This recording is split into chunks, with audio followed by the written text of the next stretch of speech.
Hey everybody, I'm Stitch Kitten, and today we are going to be talking about something near and dear to my heart that I hope you guys appreciate and don't, you know, get upset with me about, because I know usually I'm here being very queer and we'll still be doing that. That's still me, but also it's not what we're talking about today, because I want to talk a little bit, if you hadn't noticed by the stream title and such today, about recycling, because I freaking love recycling, guys. I know that's a little bit odd uh for some people, probably, especially as a big US consumer myself. But yeah, recycling is the best, guys. And one of the things that I think is kind of crazy, especially as an artist myself, is that like something like half of the trees that we cut down worldwide go into just making paper products.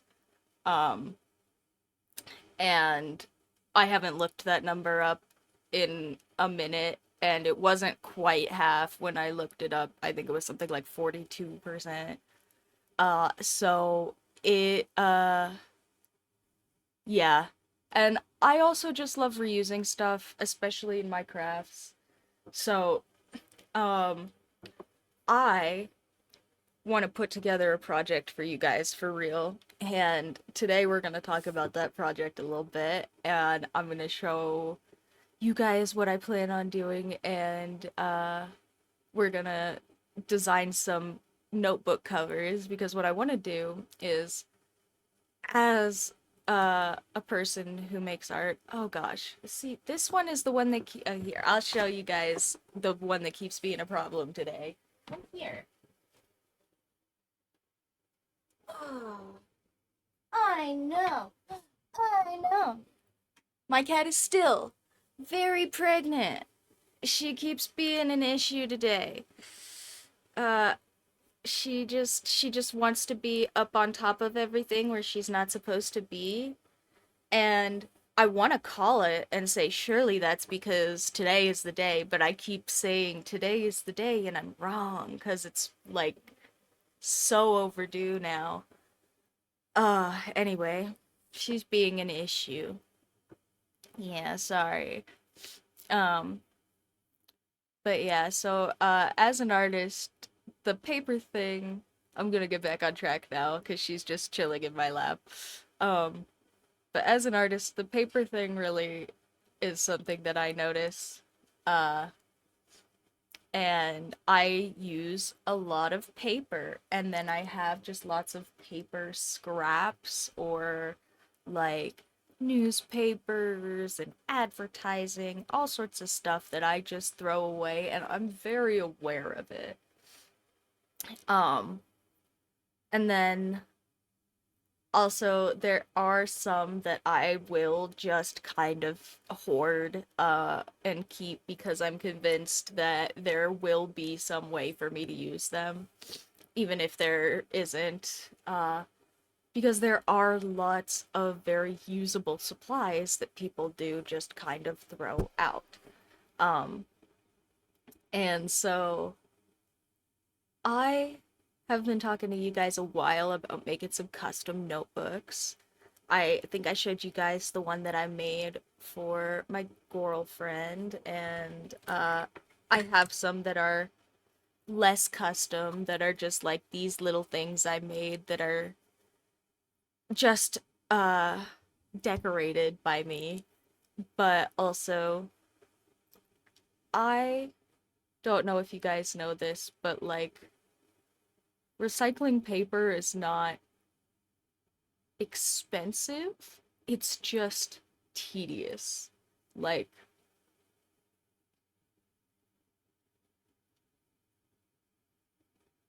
yeah, no, that's me too.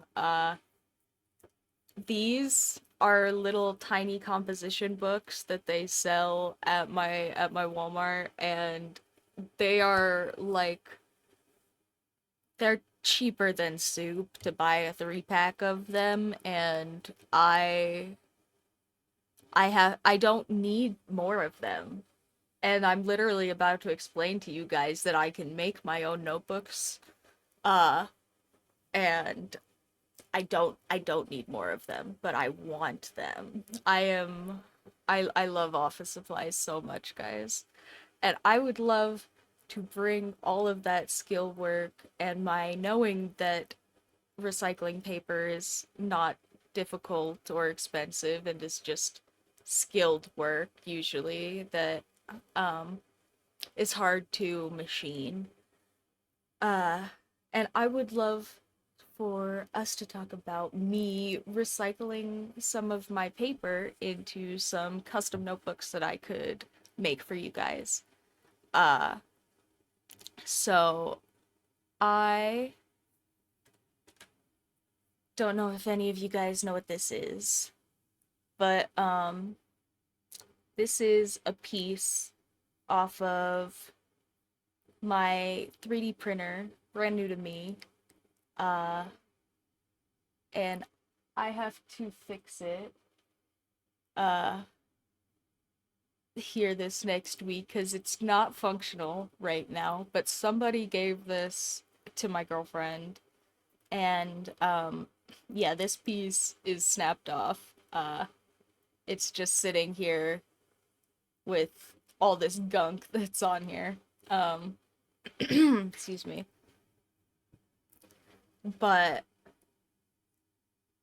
the one thing that has stopped me from doing recycling paper in the recent past when I was thinking about it was that I had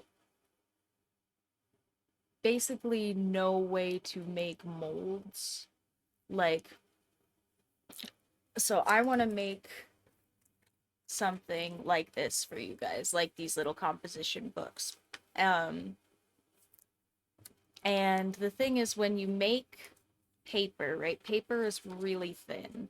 So, in order to get something this flat when you're done, you have to make really nice molds. And so um that's so cute. Uh well, maybe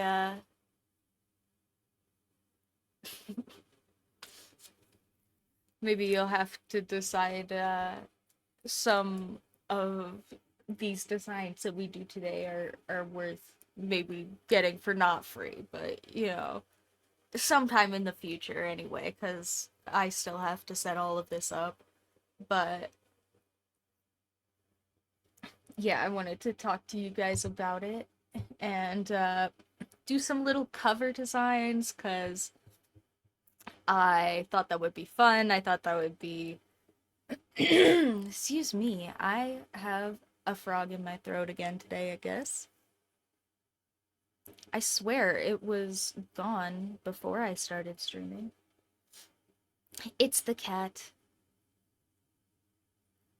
Yeah, yeah, you would see, but the thing about making paper molds with wood is paper is really porous when it's not dry, and wood also very porous, like, because you know, it's liquid. So, oh, sorry, I thought my girlfriend was yelling at me. Anyway,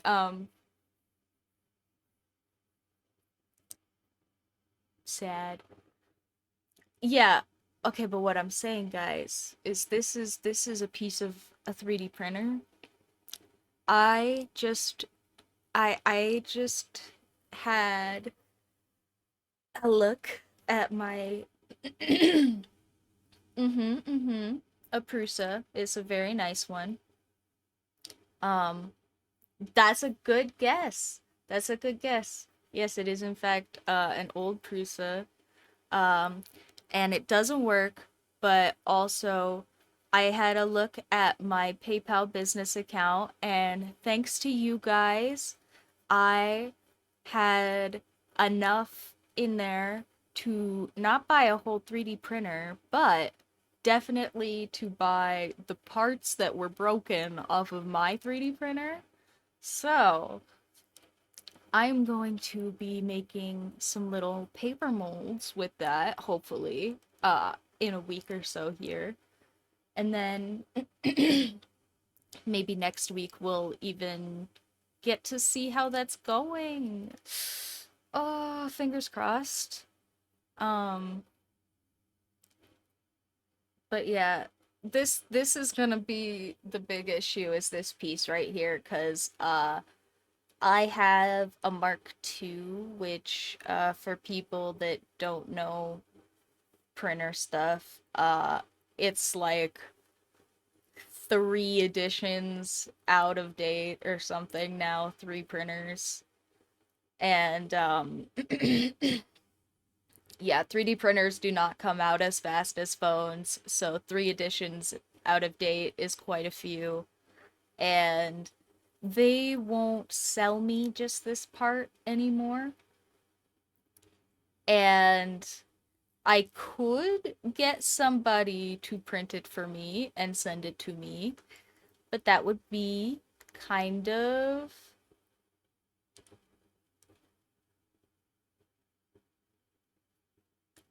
You guys are always welcome to send me whatever creative nonsense you want on the subreddit, and I will almost certainly watch it. Uh, I I don't know if you've noticed, but I have all sorts of craft nonsense all over my office. So I'm sure I've showed you a million and two of your true. Hi.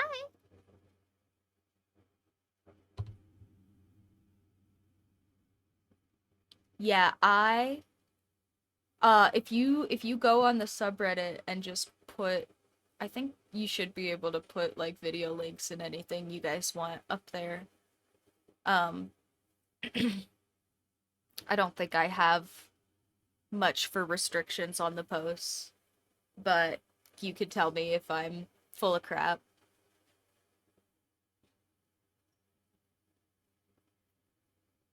I think I also have like my DMs and stuff open on there. But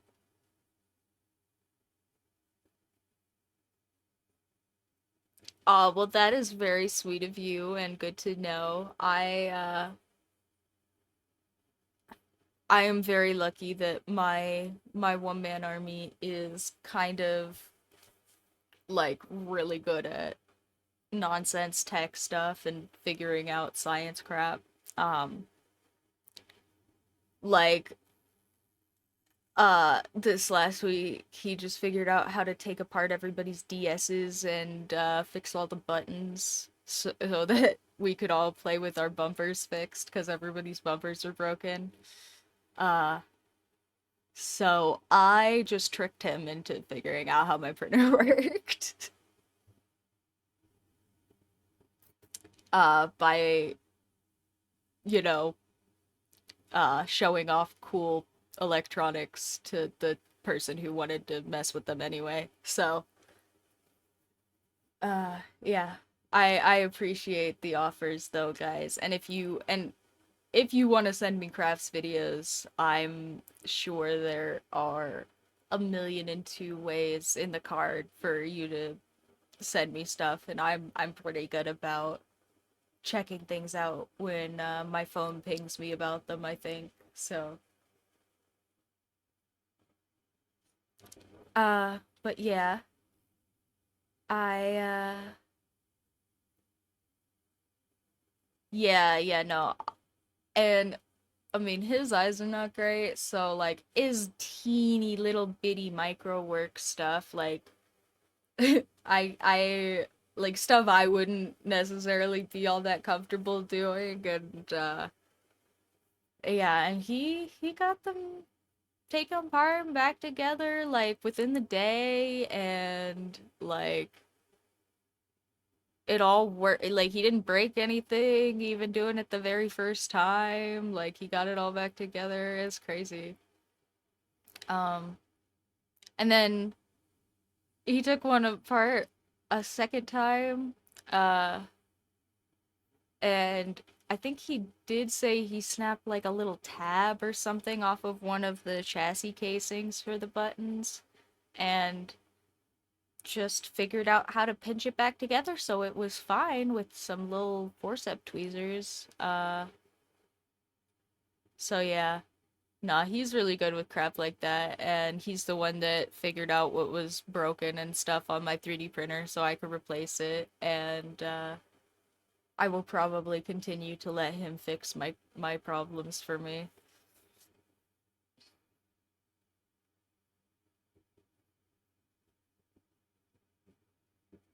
Oh, those are cool. I don't have anything like that. I do have a magnifying glass, but uh, I'm not sure where I put it right this second. Anyway, I have a magnifying glass that I got at the Goodwill. That has it's one of those crafts ones that is like really thick and has a light on it, and it's super nice. And somebody got rid of it because the contacts on the inside were like super corroded. I'm sorry, I keep touching my face. I've got cat hair all over me. Um, Yeah, I appreciate it. I am always looking for more people to ask about stuff, so if I think of good questions, I promise to bother you about them. No promises that I think of any good questions though. But I do appreciate you guys always being about if I need stuff. You guys are sweethearts for real. And like I said, you guys are 100% the reason I can even fix this thing. So I am taking all of your sticker contributions and putting them back into the Stitch Kitten sweatshop, I promise. Uh, and I do have it registered as a business account, so that makes it easy to, not have uh, US tax people get upset with me. Uh, and I love doing crap like this anyway. I really do think it's crazy that so much of the lumber industry is just for paper. Like, you can make paper out of so many different things, guys. Like okay, I've said it a couple of times. Let me see if I can remember. The World Humanities Organization, I think is what it is. They're like a sustainability environmentalist group. They have like a panda as their logo. Um, and they uh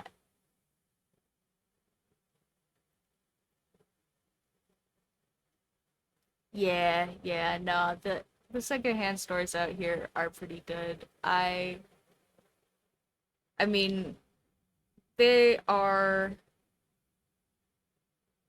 not as cheap as they used to be because yeah, the US is having a time at the moment.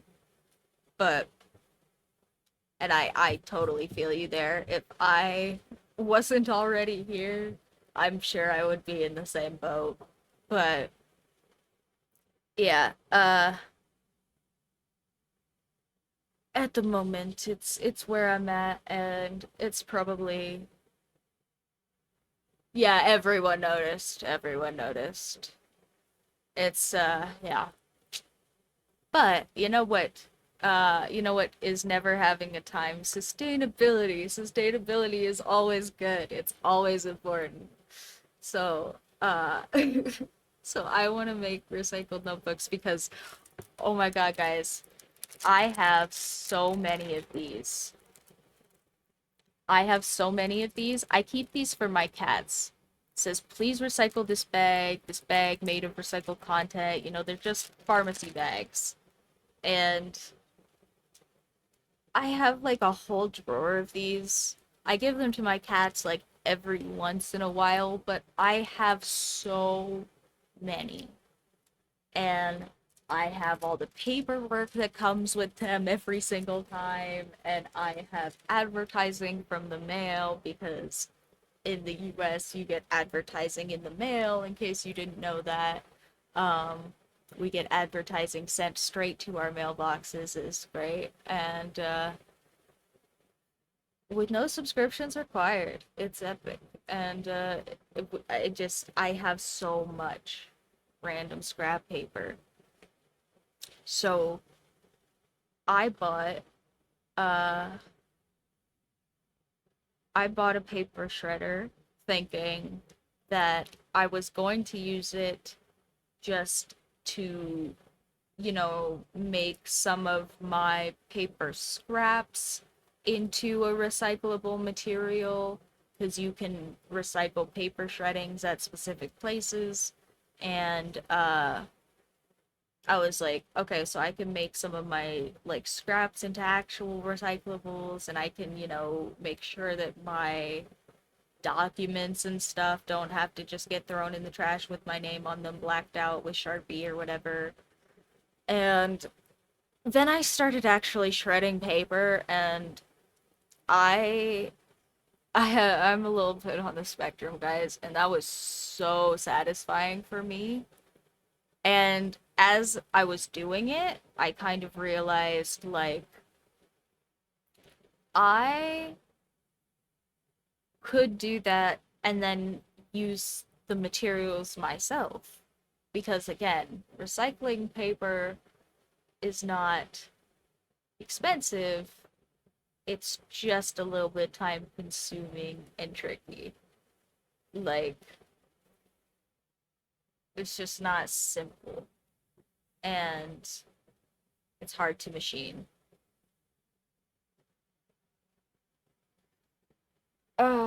That would be lovely. No, I don't think we can do anything like that. I think we just get what we get when we don't throw a fit kind of nonsense. Um, but yeah, anyway, you guys you guys get the gist. I've been sitting here talking to you about it for like a half hour or something. And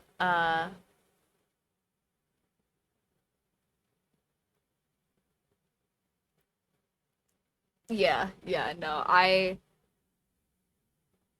I really like my paper shredder. It's so satisfying to use, and I have a whole extra one of spare parts in case anything breaks because uh Goodwill wins again on this one. I went to the Goodwill and they had them for like 5% of what I was gonna spend new on one online, and I or sorry, I guess it was 10%. 10% of what I was gonna spend online for one, and so I went and bought one. And the first one I bought had it started, but it didn't rotate all the way around, and so you'd have to like sit there and forward and reverse it to get it to work. And I was like, why is it doing this? And I uh found out via the YouTube that apparently paper shredders aren't complicated enough that I even needed to ask my one man army about it. And I was kind of doing it just for fun at this point, so I didn't realize that was even something I should be asking about, maybe. Um, but also, I took it apart and realized that there's a big steel gear that rotates the blades on the side, and the one that I bought just was missing a tooth straight up, and I was not about to machine weld a tooth onto a gear for a paper shredder. Uh, Even if I did only spend 10% on it, because I realized if I had spent that little, I could just go buy another one and still have saved a lot of money. And because I took it apart, I knew how to test the next one when I got to the store. Like, because they have a little electronics testing area, so that you can see, like, the condition that some basic stuff is in. Uh, if batteries work, stuff like that. And I went and tested one of the paper shredders and was like, okay, I'm pretty sure this one's gonna work. It seems like this one's gonna work because I tested it based on having taken the other one apart, and it did. So now I have one that works and one that is full of spare parts. Oh, I'm so glad. I'm so glad that I'm spreading the hype because I am so excited about it, guys. And um I've been thinking about this project for a long time, the notebooks, and I I didn't really want to like make it a big thing.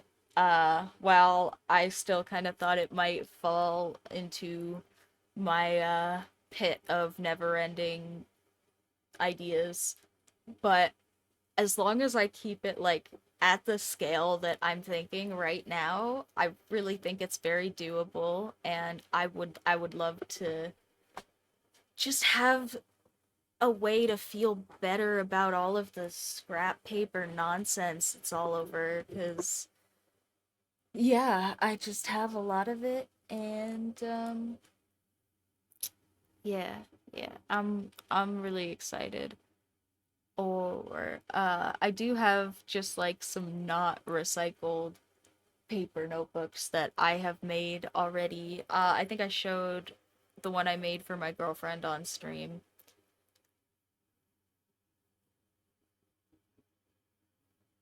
Yeah, I I think a lot of recycled paper gets kind of like textury in like a fabric way that I really appreciate because I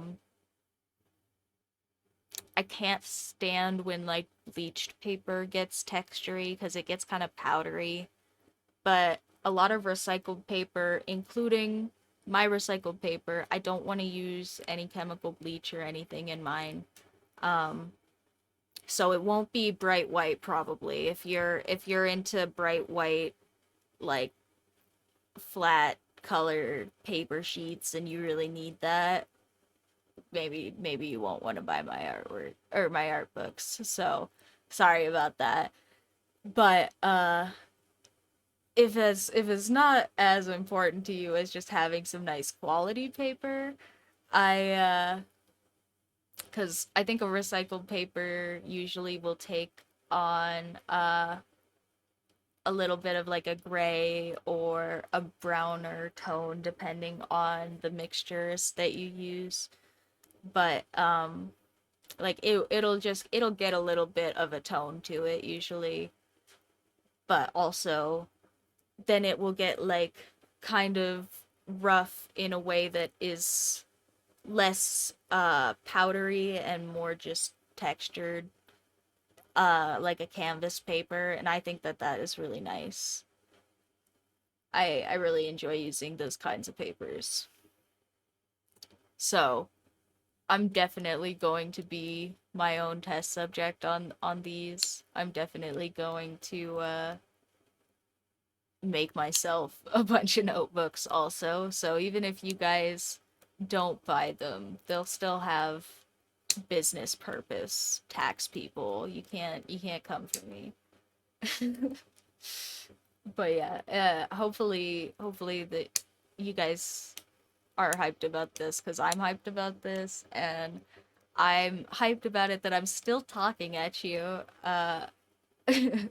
So or hyped enough about it that I'm still talking at you. So I'm gonna pick something to draw. I think one of the first things I wanted, and I'm gonna use these little composition books to make just like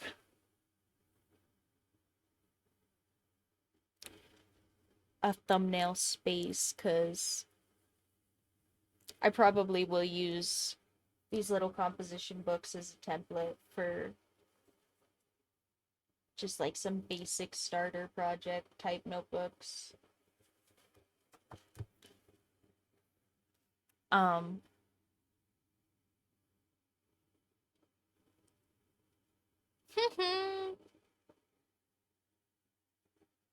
that's cute. That's a cute joke. I like that.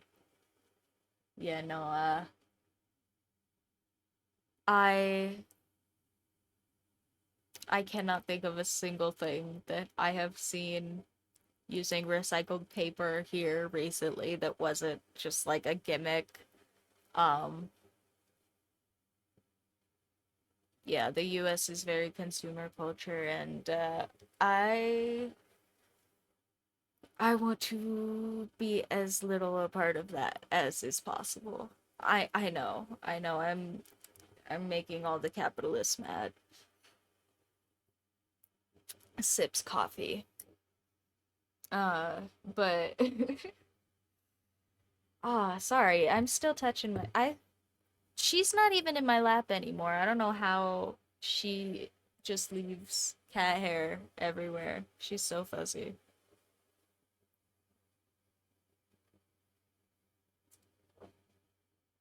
Oh, I don't know. I kind of assumed that that was just because they were less processed paper, but that's certainly possible. Cause I mean, you're right, they're usually less bleached sheets. Uh,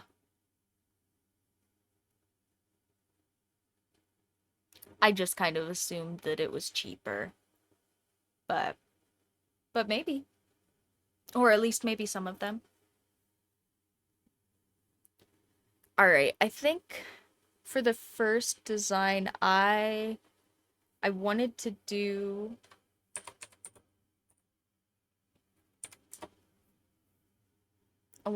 some cute little axolotls on one because I know a lot of they don't get a lot of screen time here in the channel anymore, but have a small I have a small little obsession with them. They're awesome. Here, I have one right here. He's a finger puppet.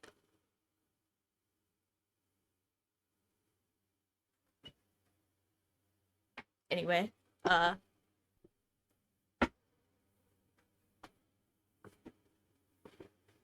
that is so cool. Wait, okay. I love that. Maybe I'll have to steal that and put like wildflower seeds or something in the back of them. Oh my god, that's an awesome idea. Wait, I love that so much.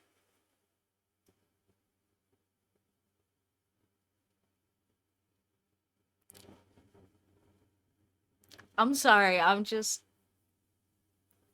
I'm sitting over here in my capitalism empire and I'm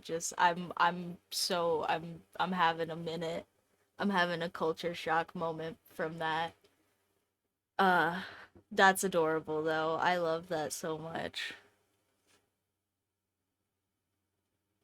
But yeah, I really like axolotls. They're so cute and I thought it would be fun to have one that was kind of watery, like a little pond or something. Like you have a little koi pond on your desk, but it's axolotls on a book.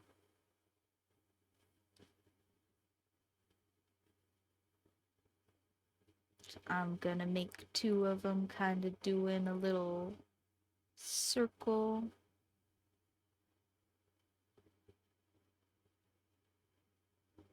Yeah, I'm such a sucker for animals. I know like way too many weird animals because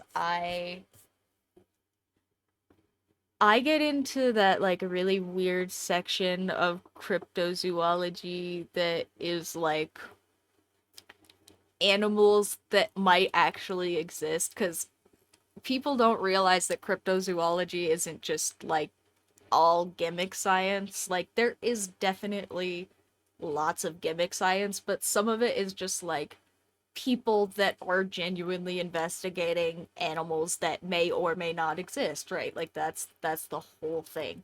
And like there's this tiger. I okay, my one man army is crying right now because I've told him this a bunch of times, but sorry. I there's this tiger that uh was thought to be extinct for like decades, right? Nobody had seen even a single one in decades, and it's on this really small island. So it was, and it's like an inhabited island too. Like, it's not deforested or anything, but it is inhabited. Like, it was thought to be really unlikely that there were any tigers that were just kind of like about and unseen or anything like that. And nobody had seen one in decades. And then somebody caught like basically like a really small blurry glitch of like glimpse of one on a CCTV camera, and then went out and saw like some footprints that looked like tiger footprints, and they found out that there's a good chance that there is in fact still this population of tigers on this island, but they're not like confirmed because like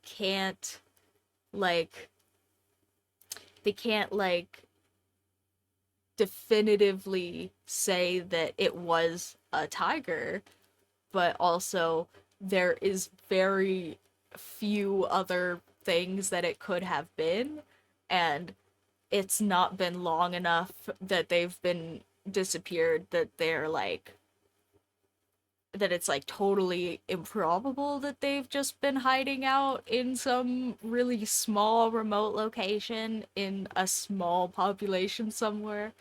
um because it isn't a deforested island. It does have like trees and caves, and it's not like inhabited by people in every square inch, you know.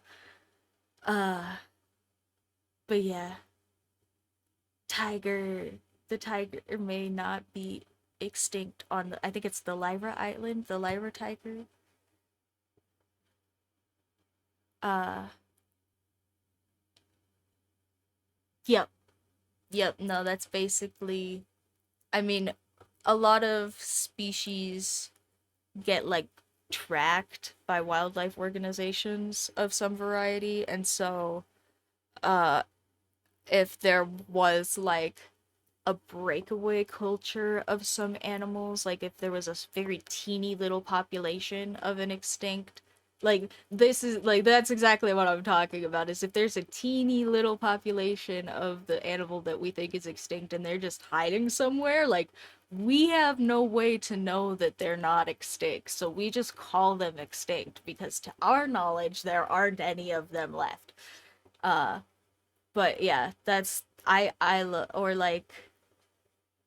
or like the fact, okay, go ahead, call me a nut job, whatever. But also there is a good chance that at some point, because think about think about what a rhino is, okay? A rhino is a big, thick, equine like animal with horns on its face, okay?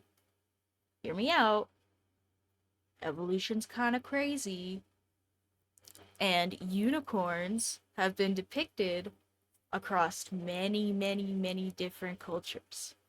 At different points in time, there is a decent chance, some people think, that at some point there was some variation of a rhino that only had one horn, and that's where unicorns come from. Or dragons. Lots of people think that there probably were like huge lizards or something at some point that lots of the dragon like mythos and stuff come from.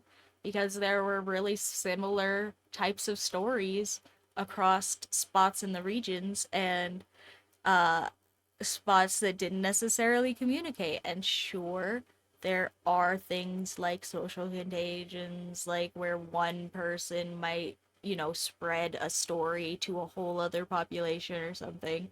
Um, but also, you know, who knows? Nobody knows. That's the point. But anyway, yeah. Aminals are cool. I like aminals. And I like not cutting down all of their trees to make paper when we can literally make paper out of poop. That's real. If you guys didn't know that, that was why I was bringing up the World Humanities Organization earlier, is because I totally got sidetracked and didn't say this part. But one of the things that they do that's really really cool is they have a lot of like panda sanctuaries, and they, in order to sustain those panda sanctuaries, will sell paper that is recycled from panda poop. And the reason that that works is because pandas have a diet of almost exclusively bamboo, right? So if you eat almost exclusively bamboo, your excrement is going to be bamboo and digestive enzymes. So pandas have essentially like paper pulp. Uh yeah. Yeah. I mean, there's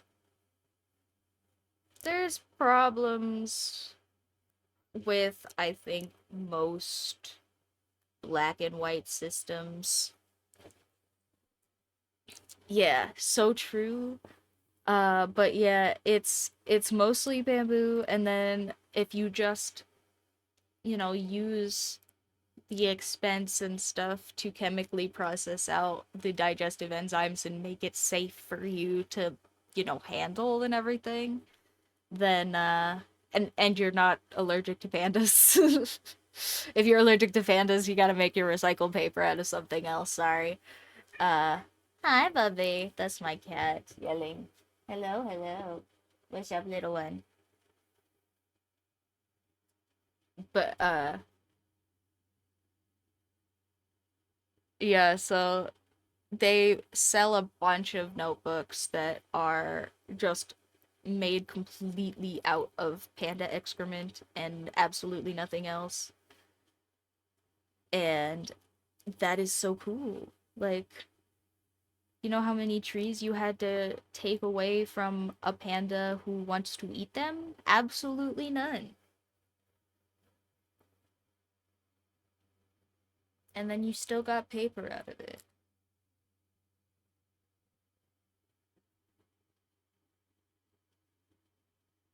Yeah, me too. They are a little bit expensive, unfortunately, for me, who just spent all my sticker money reinvesting into making my own notebooks. But they would be cool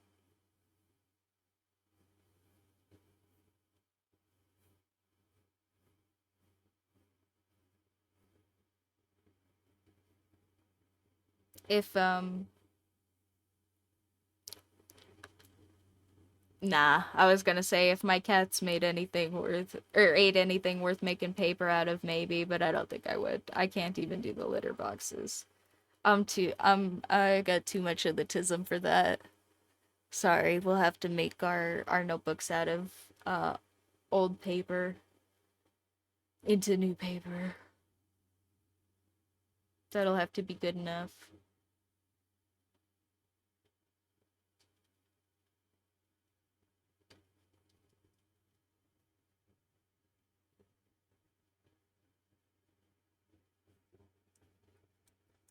I think his face is too small. Axolotls have their eyeballs on the sides of their heads, so I think it looks not like an axolotl with his face all scrunched up like that. Yeah, there we go. Flirt.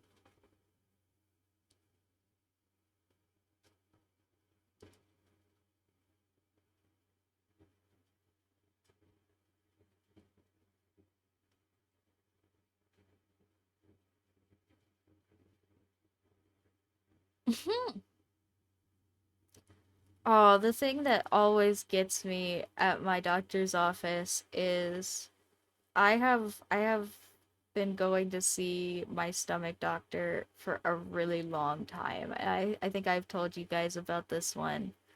At the stomach doctor anyway.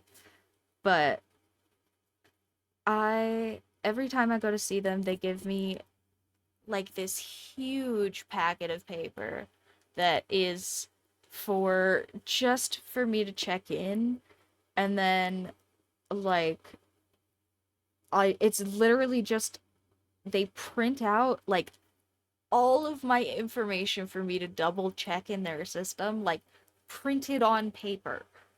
And then they print out like my medications on a list, and then I will get to the end of my visit. Hi, sweetie, what?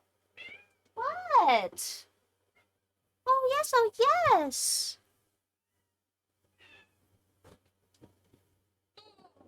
You want to be a problem too? You want to be a problem too?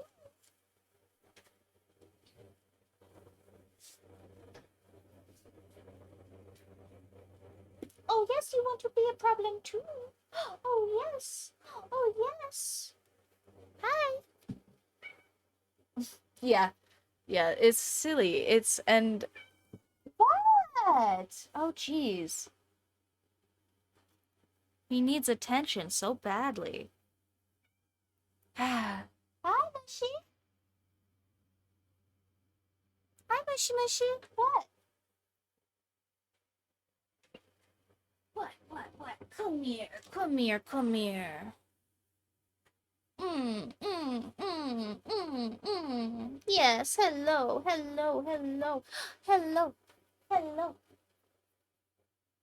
Are you leaving? All right, have a good day, honeys. That must be why he's screaming at me. Are you screaming because mom is going to work? Yeah. He's screaming because mom is going to work. Mom can't. Yeah. Oh.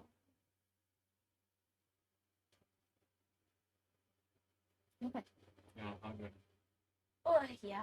Hold on. I'm gonna go up for a second and deal with the little issue and say goodbye to my girly friend, and I will be right back, guys. But stare at these cute little axolotls and think about paper stuff and be very cool, and I will be right back.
Girly fried? I didn't know she was battered.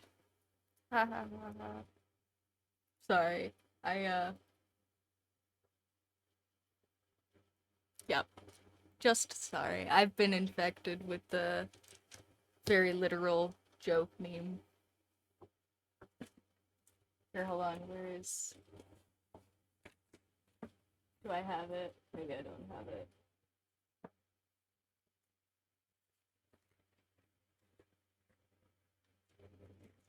I drew one. But anyway, you'll have to go look on the Sketch Daily. Oh no, here it is.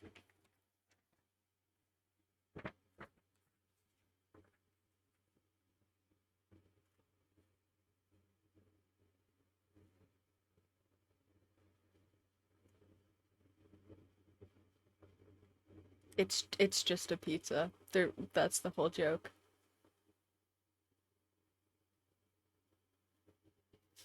So yeah, girly fried. I didn't know she was battered. Like you batter things before you fry them. Yeah. Anyway, it's a dumb joke. It said pizza. It said pizza. Sorry. I realized the cat cameo was yeah, it said pizza packing its things after getting fired. It was just pizza because pizza is fired. Yeah, no, it's a really literal English joke, and there's no the joke is that there is no joke. That's the whole thing. But my roommate keeps saying them to me. So I've been indoctrinated.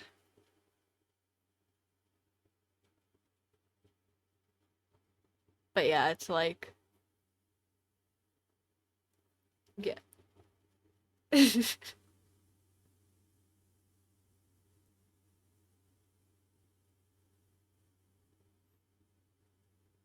Yeah, it's like wood-fired pizza. Was pizza bad at its job, you know? Road work ahead. I hope so. You know, stuff like that.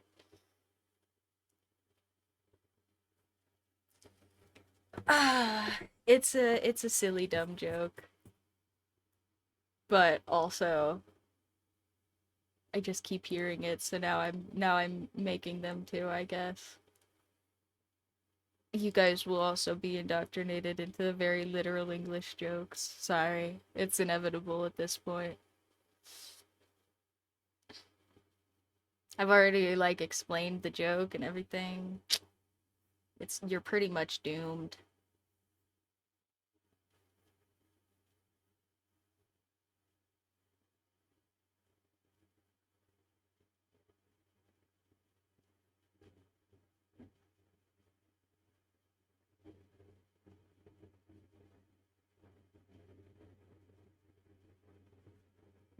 I think this size need to be a little wider than that even.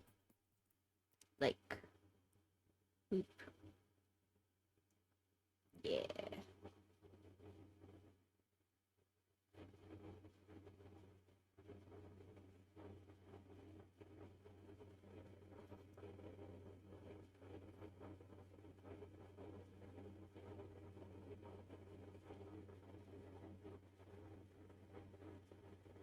Yeah, no, that's the yep, no, that's pretty much the vein of it. It's just no the joke is that there is no joke and you expect it's really I can't anti-joke jokes are yeah, anti-joke jokes are getting me. I can't help it. I don't know. I'm being corrupted or something.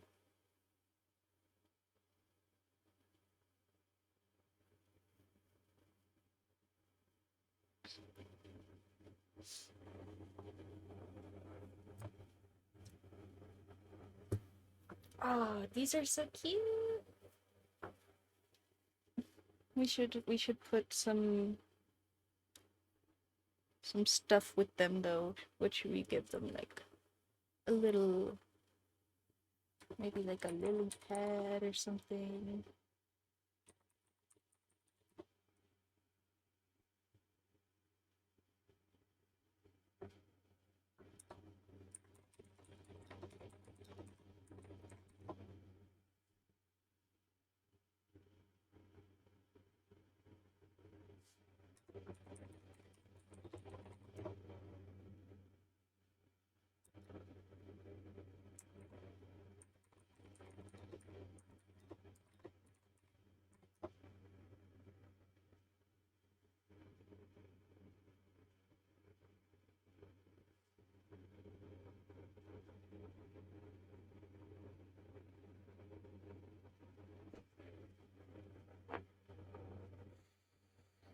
Ah!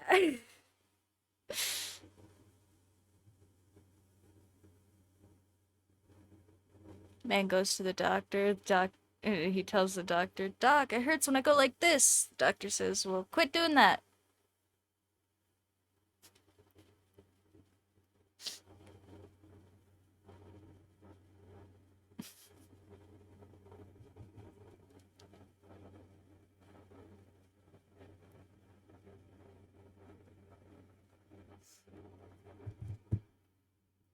All right. I think we're gonna have to put a little lily pad right here,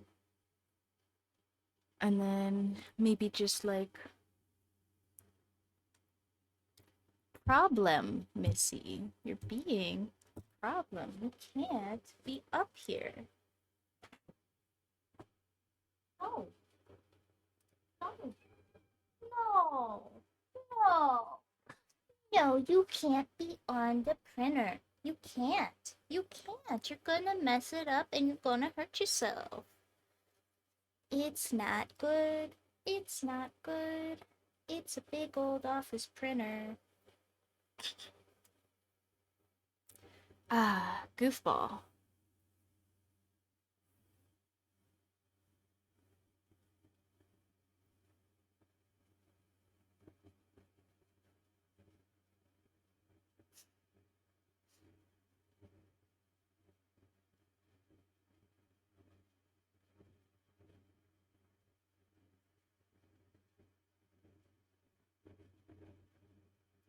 Two greyhounds and a horse are sitting around a farmer's yard, and the first greyhound said, "I've come first in 5 different races." And the second greyhound said, "I've come first in 7 different races." And the horse says, "I've come first in 12 races." The greyhounds look at each other and they go, "Oh my god, a talking horse."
So true.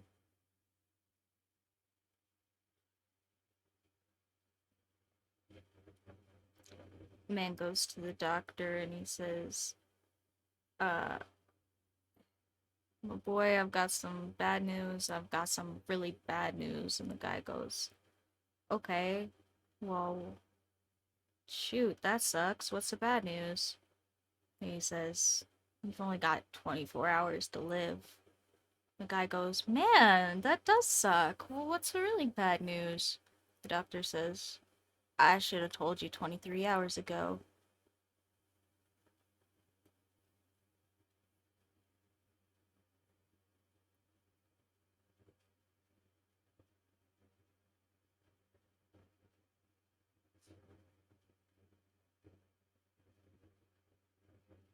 I really like that one. Sorry, I'm pretty sure I've told you guys that one before, so if you're hearing it a second time, apologies that you stuck around long enough to hear my jokes twice already. I'll think of some new ones at some point, I swear. How? How are you already getting more hair on my face, Missy?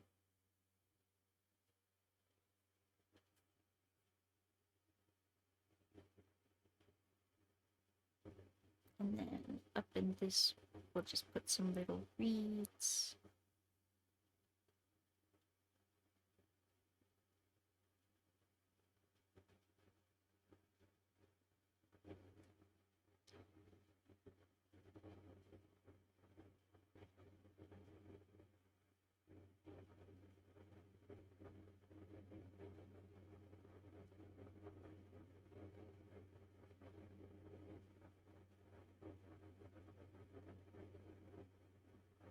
And I want to do some little swoopy little water things that are just kind of about. Just kind of tie it all together.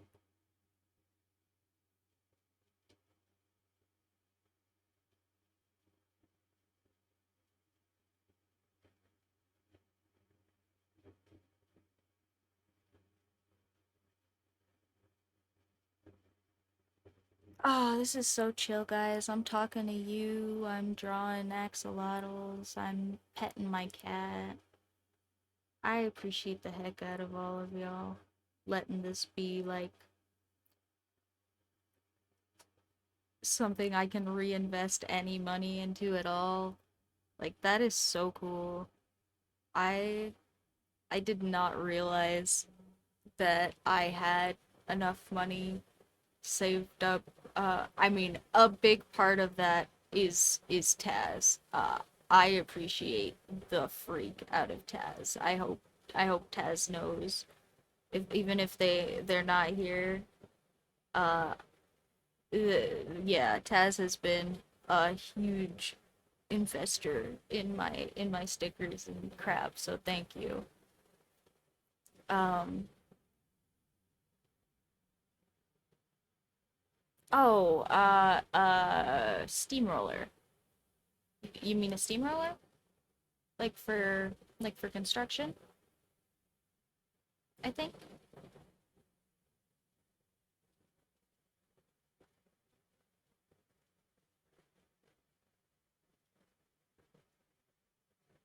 Sorry, machine words aren't always my strong suit either.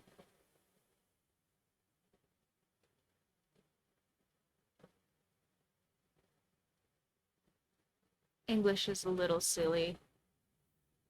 It is very insistent on being technical, and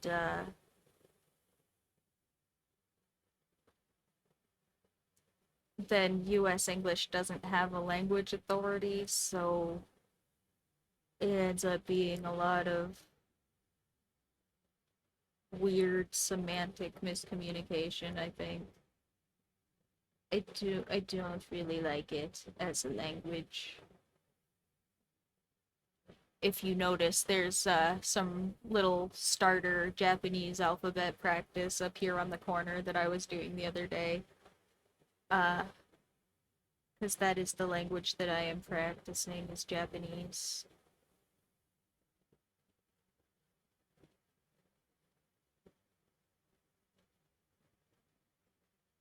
I really like Japanese culture and like philosophy and stuff.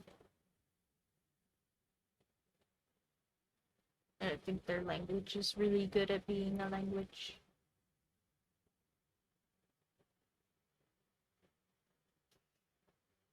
Oh no.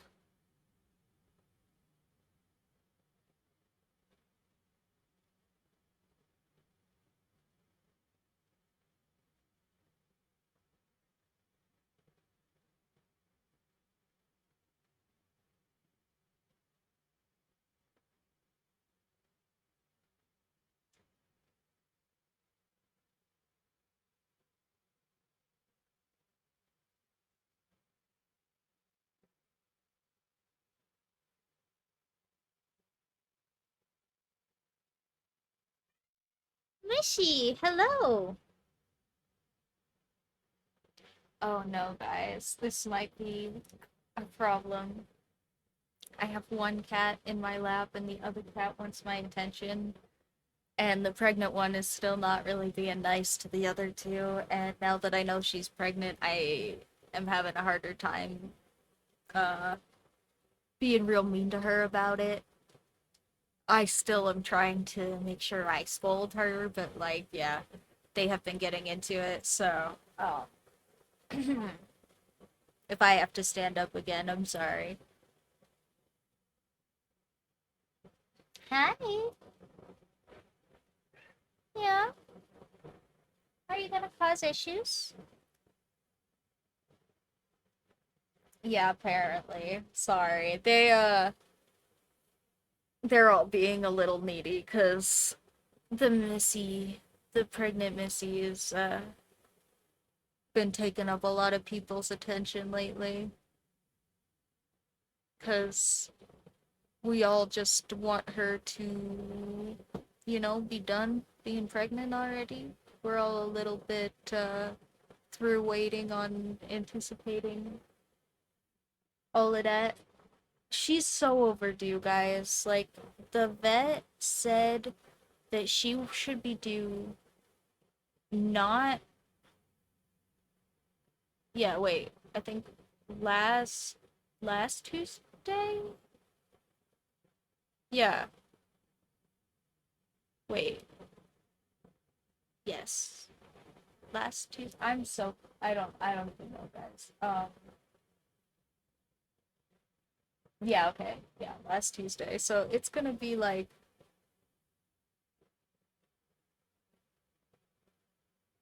anyway.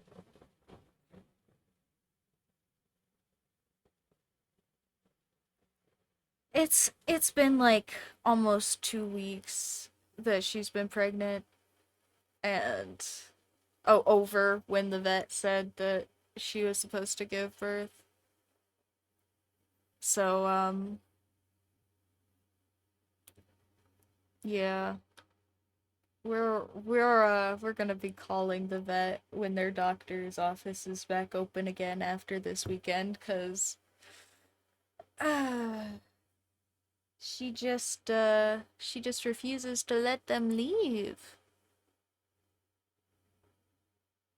Now, right, Missy?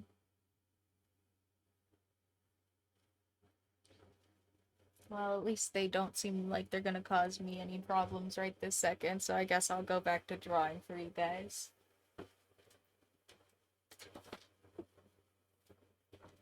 But also, I'm not totally sure where I put my kneaded eraser. My desk is kind of a mess at the moment. I was cleaning in my office, and then I got really distracted by. I just keep getting distracted by the notebook project.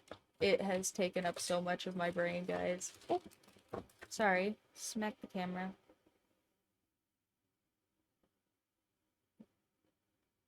Well, my desk is always a mess, but right now it's like really bad. Like I'm not gonna show you guys how bad it is. Kind of bad. There's not like Actually, I was gonna say there's not like trash, but I do see a receipt and a candy wrapper. So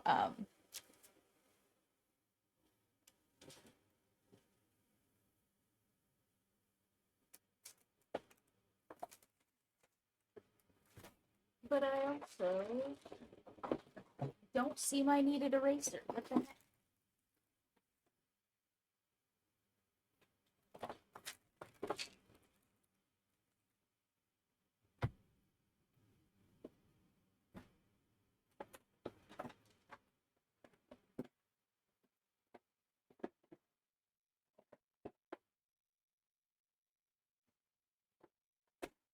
Well, I guess we'll use not a needed eraser and be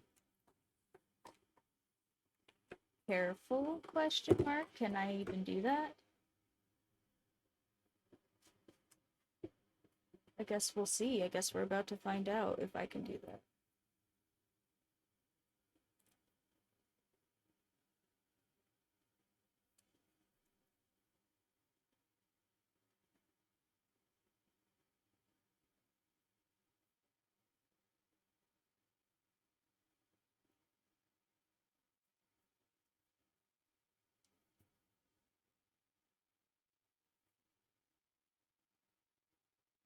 Sorry, I might get a little quiet while I'm being careful. I uh actually maybe I'll try really hard not to, 'cause I do this thing when I focus too hard where I like clench my jaw. Uh it's not good.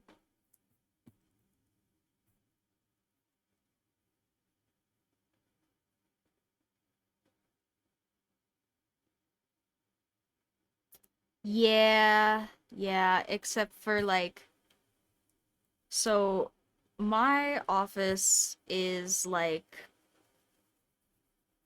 my space. Like nobody else really comes in here except me and the cats.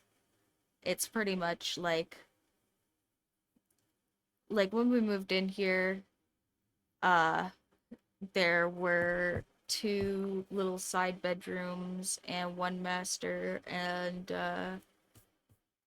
we just like decided we were going to make the two little side bedrooms offices, and one of them is still my office and the other one is where my roomie's at now. So we I mean, this is like pretty much entirely my space. Nobody except me gets to.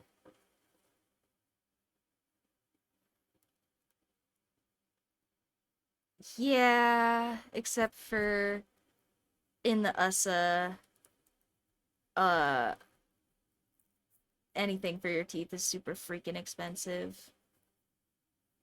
So, but I do have like these little, they're like sensory chewing necklace things. Uh they're labeled as like for autism officially, I think, but also they are just silicone necklaces for adults to chew on, and I use them if I'm working and not paying attention, cuz yeah, I put a lot of tension in my jaw. I don't know if this is a story I've told you guys, cuz it embarrasses me a little bit. But part of my spectrum nonsense is I am traditionally really bad at brushing my teeth. Um, it's just, it's a little monotonous. It's not something I was taught to do very well as a kid, and as an adult, I'm not very good. Um, nah, you're good, you're good, you're good. It's not an apology needed type of thing. Um, but yeah, it is like kind of unfortunate. But yeah, I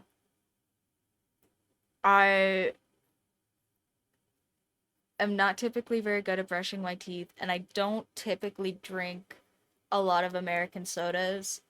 Um, but my girlfriend drinks a lot of American sodas, and I one summer decided that I would just drink some of her American sodas. And oh my gosh, my cats are mushy. Oh my gosh. Okay, my cats are being a problem. Hold on. Sorry. I won't leave, but I gotta get him.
Okay.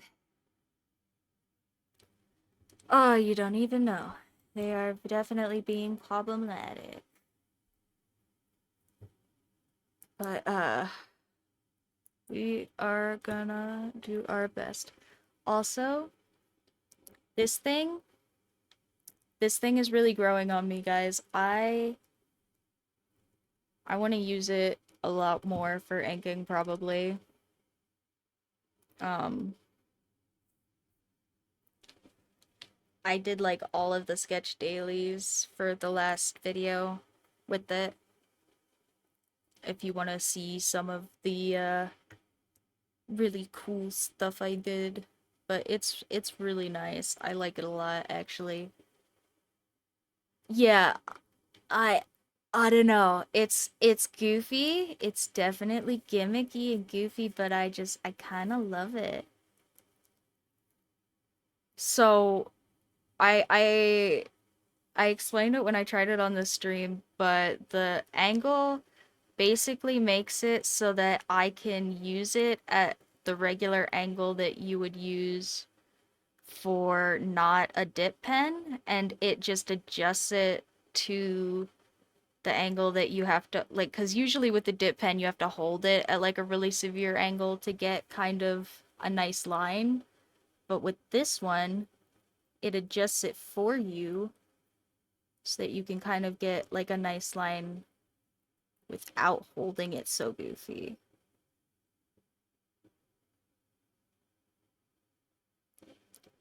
Oh, I've seen those. I would totally use one of those. Um, but also I haven't seen one at like a reasonable price, and I yeah, I'm kind of a cheapo nonsense person. Like this thing also a Goodwill purchase. Um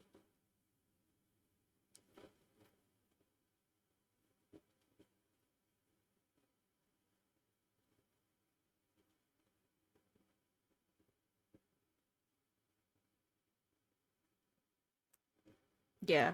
I don't know.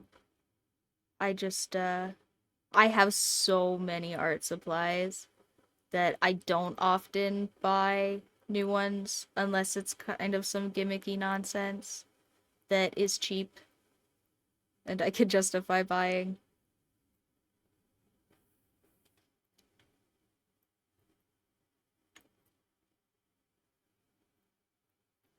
Oh, that's so cool. Yeah, I'm always on the lookout for stuff like that.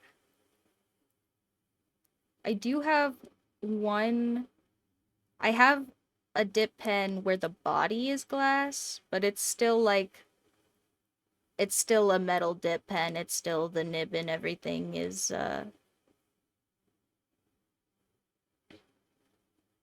yeah, is still just little dip pen, and but then the body of it is glass, so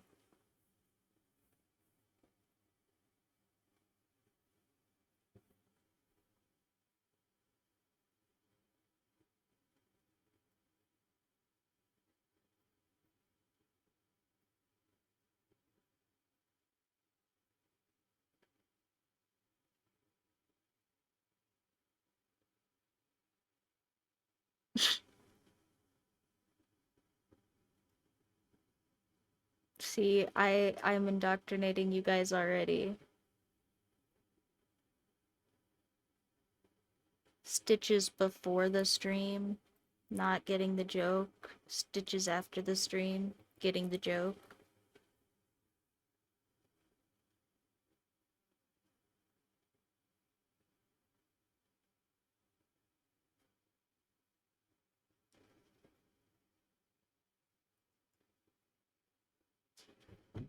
Oh, bye, Missy.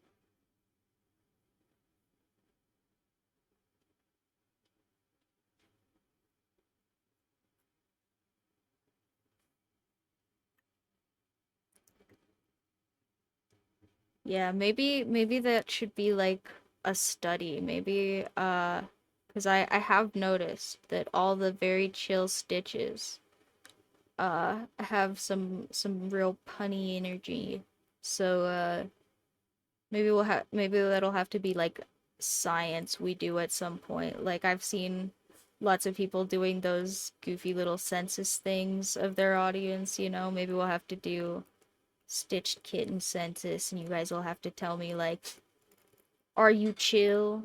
Do you like puns? We'll have to see like, do all chill people like puns? Is that the common denominator? Maybe puns can save the world.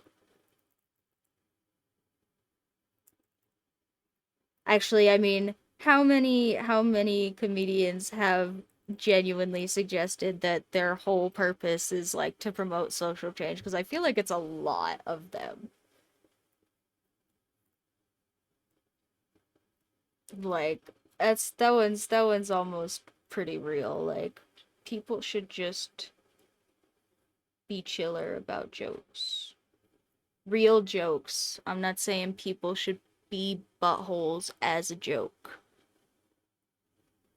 Nobody take my words wrong there. Do not willingly misunderstand me.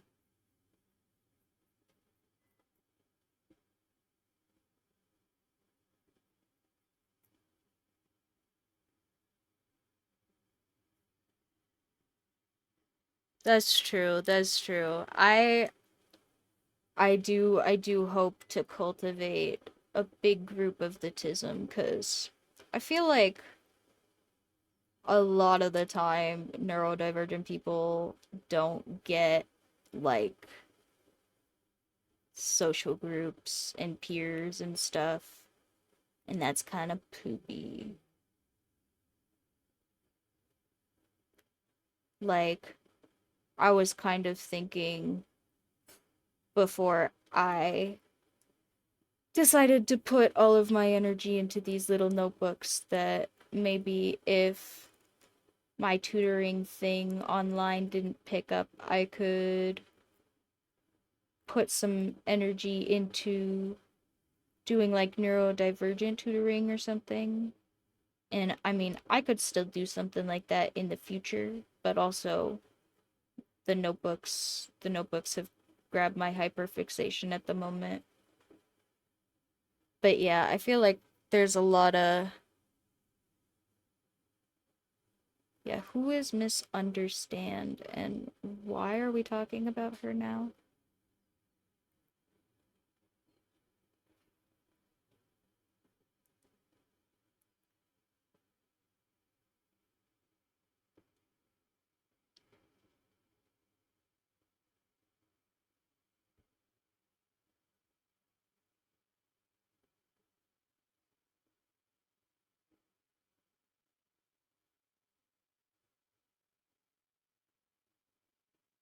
But yeah, I think I think that has to be the reason. It's just every chill person likes puns. I'm gonna just blaze over everything we just said. It's just that all the chill people like puns.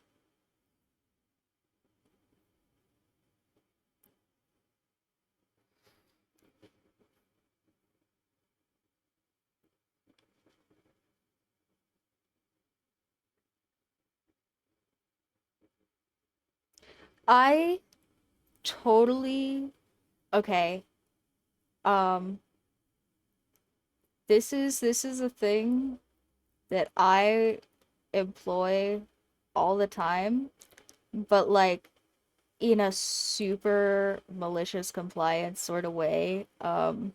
Because I cannot stand the way that some people talk about stuff.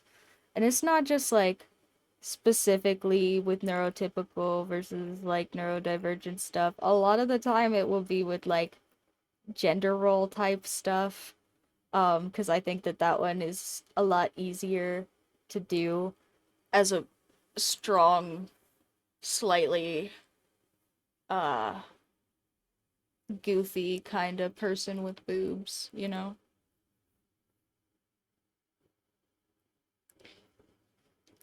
but also yeah, yeah, it'll be like, man, imagine like uh my girlfriend works with some freaking dude bros, and um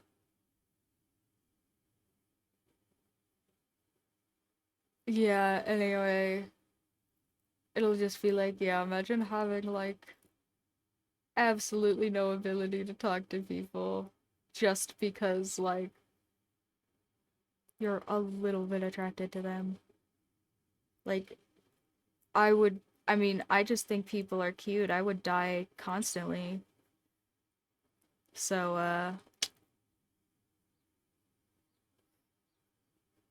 wouldn't be me.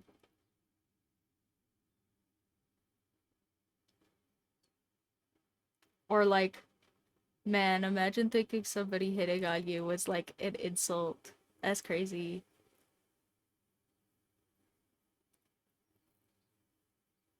Like, I don't know. Gay guy hit on me, I would feel like super honored. Or if a gay guy said something about me being attractive, I'd be like super honored. He's got no reason to lie. He's not interested.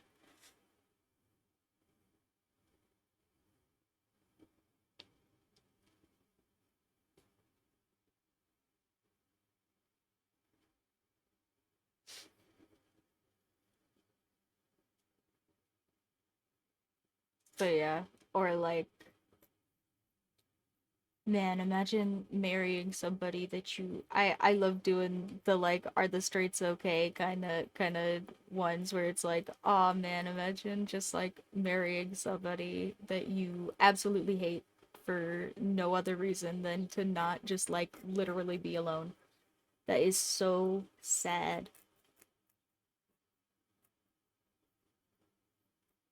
Or like, man, imagine like marrying somebody and then finding out after the fact that you just don't like having sex with them. Excuse me. Uh, don't demonetize me. I'm sorry. I didn't mean to.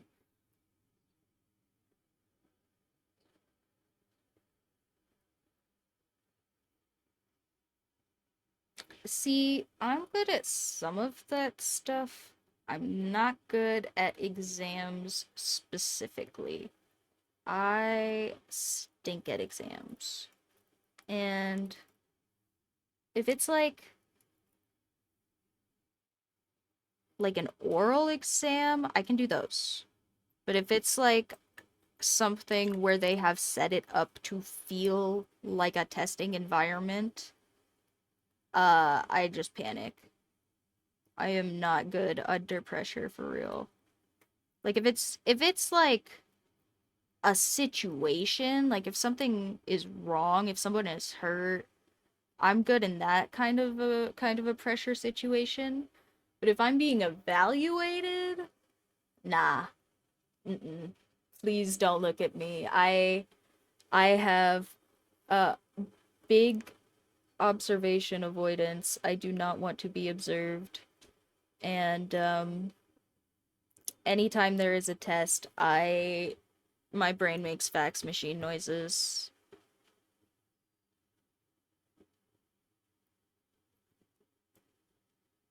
Yeah, like I love there's some like so I watch a lot of people that just like read Reddit stories online because I think that's funny. I listen to mostly uh cuz I just am usually drawing or doing some other craftsy stuff where that's easy to do on the side. Um and some of the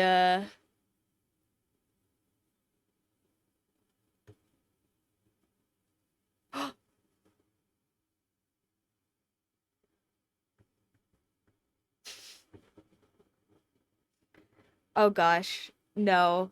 I have a couple of times on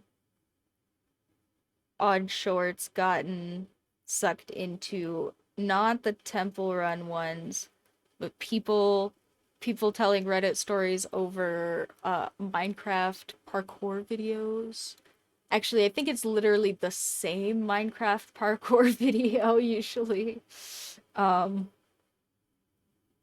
but also yeah, no temple run for me. No Subway Surfers either, even though I am really good at Subway Surfers, guys, just in case you didn't know. Maybe someday we'll have to have a Subway Surfers stream. Actually, probably not. That's uh actually probably a big part of how I got that golf ball in my wrist. I was playing a lot of Subway Surfers when my cartilages and things were still developing as a young lass. You know, little young lassie like with no freaking set things in my wrists. Yeah. I unironically, this is not a joke, had like what I had one run that was like over like four separate multiple hour sessions over the summer one time because I just had to stop playing because I had played so long instead of like, losing.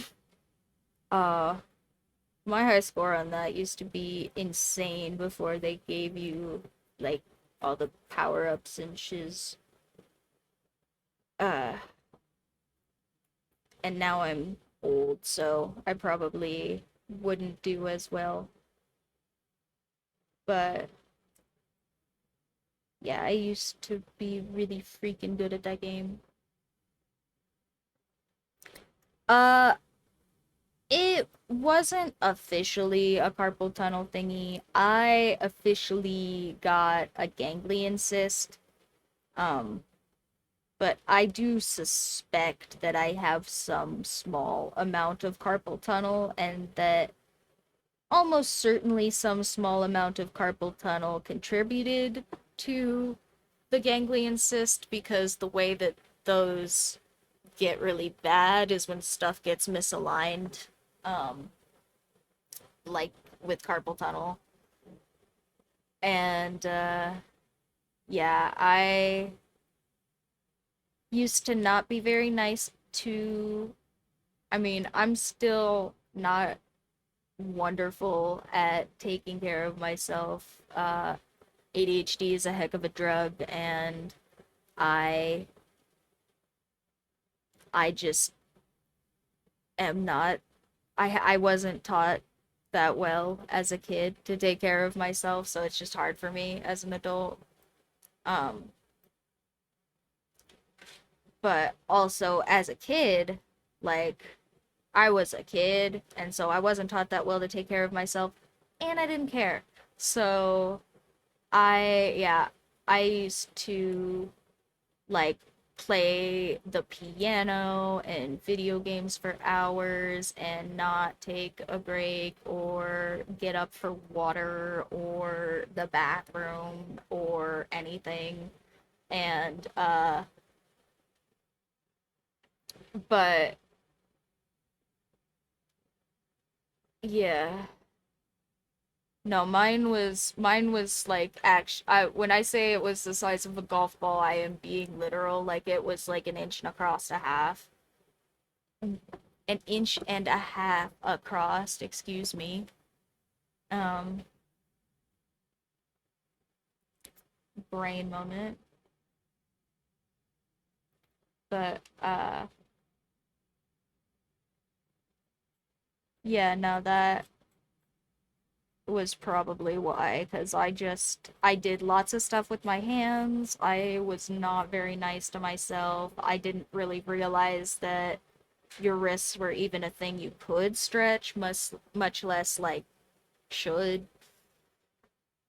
Uh Yeah, yeah, that's kind of me. My mom is not good at being a mom, and yeah, as an adult, I get to relearn lots of stuff, including that I can take the human maintenance breaks with you guys to stand up and stretch my back and my wrists and all of that if I need to, because that is important to not, cramp up and make all of your ligaments bleed into each other because you've like rubbed them so raw they actually can't hold themselves together. It's crazy. Uh, how bad that got actually.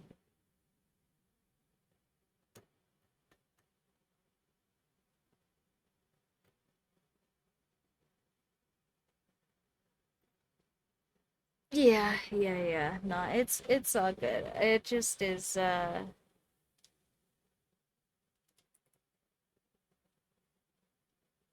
yeah, some people are not good at being parents. And also, I think I've talked about this before a little bit, but like my mom specifically, I am pretty sure is like actually an undiagnosed narcissist.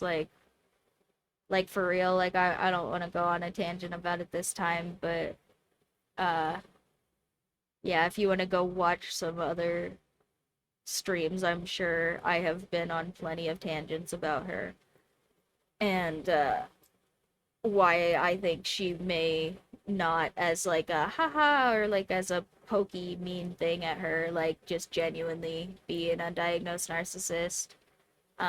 And lots of narcissists don't get diagnosed anyway, so yeah. Um, but there are a lot of things that moms and parents are supposed to do that I just don't think she's really capable. Oh,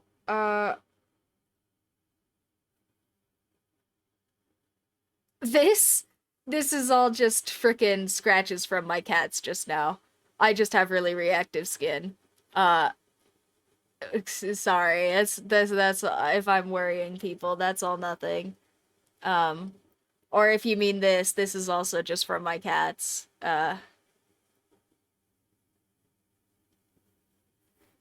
Yeah, no, that's all just nonsense from my cats. It's all no, it's really not. It's just 'cause I'm kind of brown. I maybe should put some Neosporin on it. It looks a little red. But nah, it's just the color correction on my camera making it look a little bit harsh. Excuse me. I don't mean to be worrying people. And nah, you guys are always allowed to ask about stuff. If I don't want to tell you something, I'll be silly and coy about it probably, but you're always allowed to ask. I got no problem with questions. And yeah, also we don't like my cats all have all of their claws like full on. So uh it just looks irritated probably is the problem. Um because cats have like really sharp claws and the ends of them have some sort of like irritant on them. I can't remember what it's called, but it's meant to like make the wounds not heal as cleanly. So I should put Neosporin on it or something.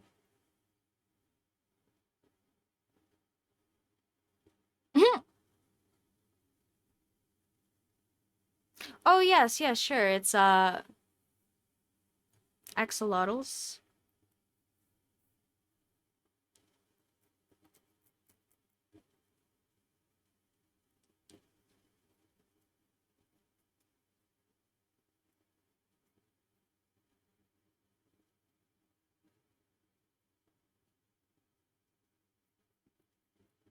But yeah, no, it's It's all it is. It's just random ass scratchy nonsense from my cats. I could probably yeah,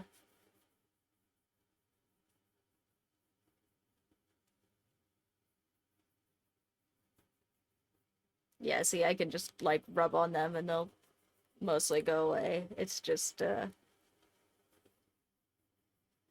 nonsense from the goobers just now.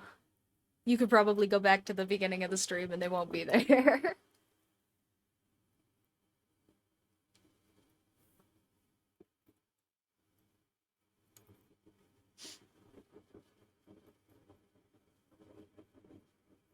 Now my skin is just dry. I probably need to put some lotion on and Neosporin for the little silly cat scratches.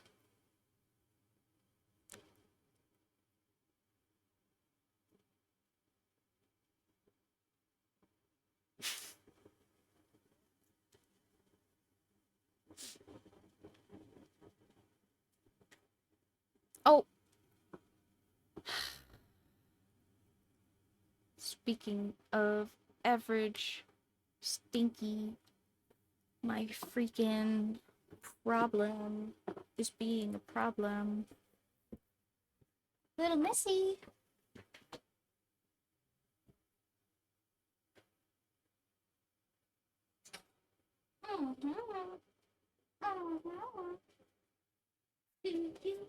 To be such an issue. Oh, you don't even want to sit with me? You just being a problem? Why? What?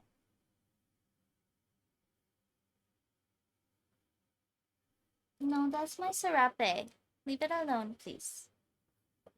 Love you. Okay, bye. Ah, and somehow she still managed to get cat hair all over my axolotls. I don't think you guys could see them because, oh, you could see a couple of them, kinda.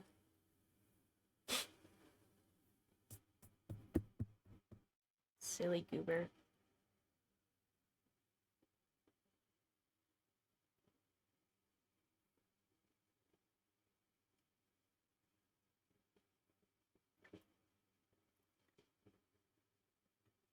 Uh, well, I think we were just about done with this one anyway.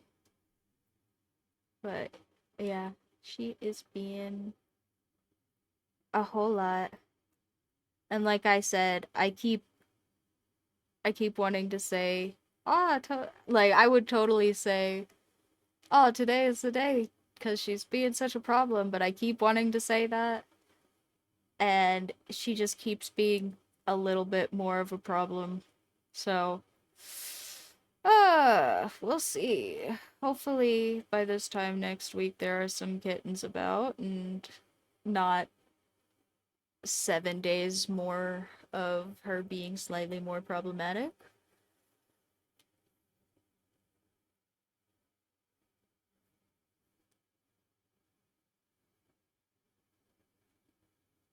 Hmm.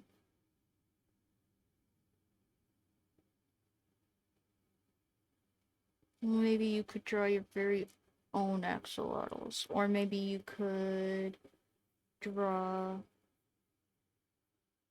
your perfect sketchbook. If you guys send me like ideas and stuff for sketchbooks you actually want, I will make them.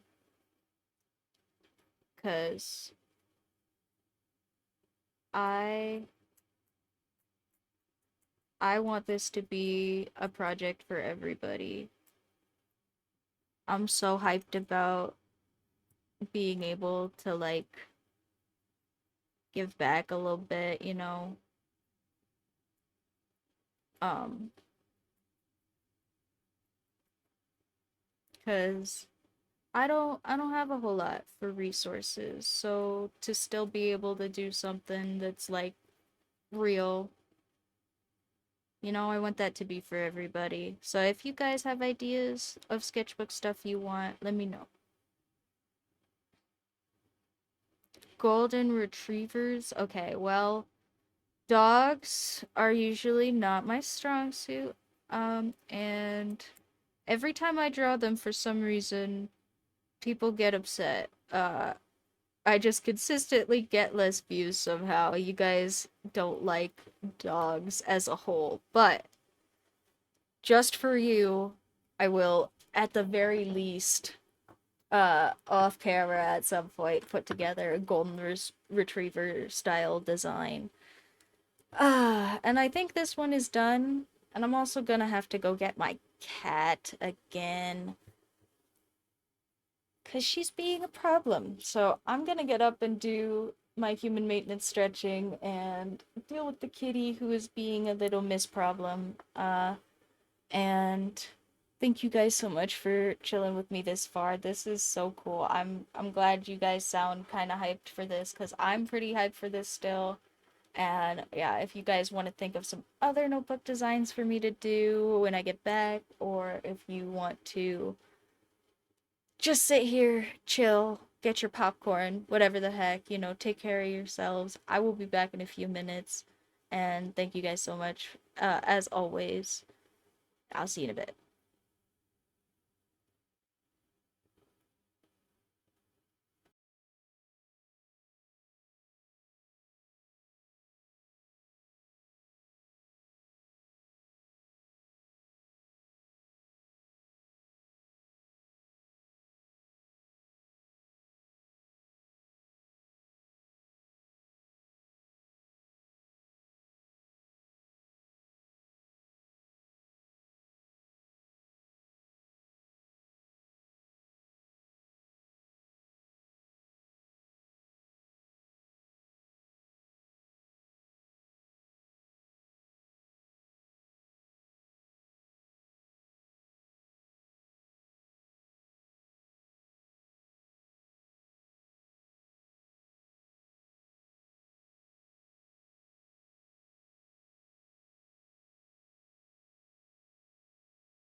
Okay.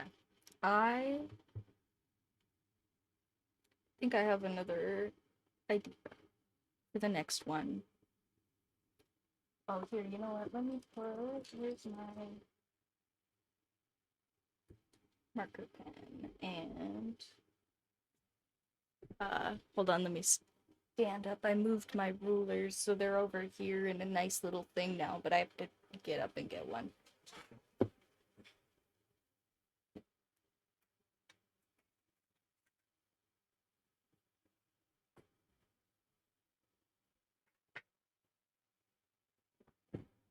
Oh, hello, Tess. Hello, hello.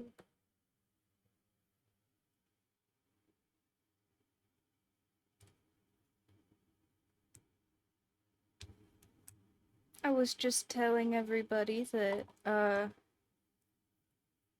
you invest in all of my everything, and,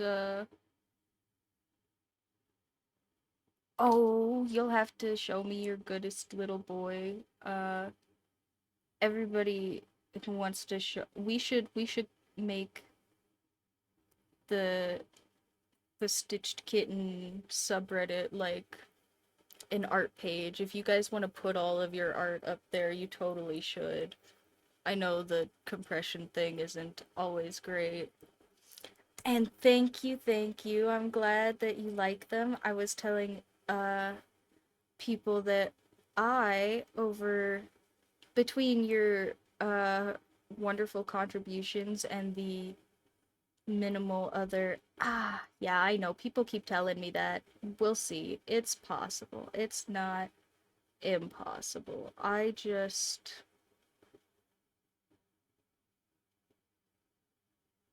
yeah, I don't know. Lots of people that are creators that I have heard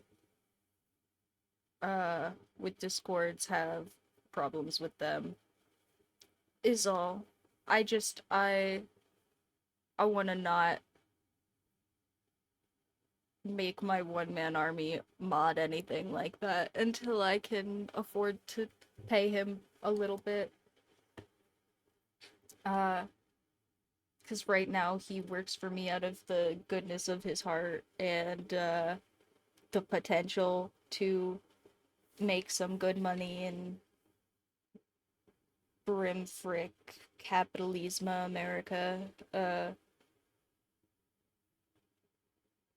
but I would feel bad making him just do something like that just for funsies. Though I have had that one suggested to me before, so if I did have a little bit more capital to like afford employees. So, uh and maybe this sustainability project can be that capital. That'll be really cool if cuz I'm thinking that this is like I mean, a lot of my ideas are kind of like ADHD nonsense, right? Like a lot of my ideas are like things that I get really hyper focused on really quickly and then uh they just really peter out fast and I don't get a sustainable amount of enjoyment from them. So for bigger projects like this, a lot of the time it's really hard for me to even want to get going with them because I don't foresee it being fun long term, and I feel like I work really hard in Brimford Corporo America. And if I'm gonna work that hard, because I think I've said this to some of you guys before, but I got an internship at good old Microsoft out of college and or in college and It sucked. I really didn't like it. The work culture and corporate nonsense was really bad. Um, it just convinced me that if I was gonna work that hard, like, because it was really hard to get. I'm not from like an I did not go to an Ivy League school. I did not have network and like people to recommend me. It was really hard to get there. And then everybody still kind of treated me like I was the person from wherever who wasn't like up to stuff, and I just kind of decided, if I was going to work that hard, why would I bother with any of that? Um and that was when I decided to try and work for myself. And a lot of my ADHD ideas don't really feel like something that I want to work on learn term long term. And this one feels like it could do something I care about. I don't know if you guys know who drawing with waffles is. It's it's a creator named Rin, and they make a lot of YouTube content that's art based and story time based, and uh it's really sweet. And they had been really sick for a long time and had gone like completely off grid, offline for like a long time. Like nobody had heard from them. I think in a couple of years they didn't post anything. And the last thing that they did post was like this big long message about how they were really sick and they really appreciate all of the, support and everything, but it just wasn't something that they could keep doing in their current situation. And that was super sad but also super understandable.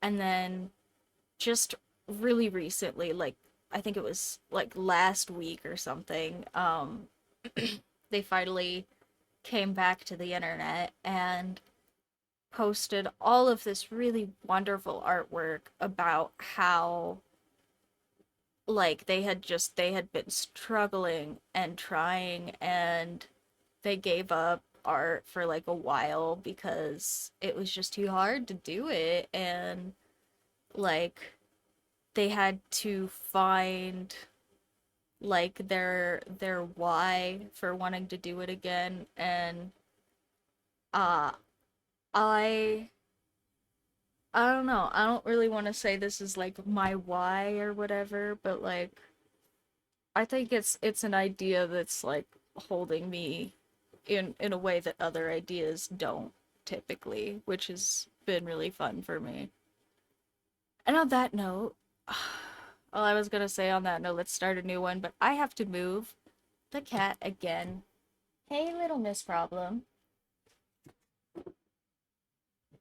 Did Andrew stop playing with you 5 seconds ago and now you're gonna come over here and hang out with me? Oh, oh, oh, oh, oh, oh, oh, oh. Okay, well, if you sit down, can you sit down? Can you sit down? If you sit down, you can stay.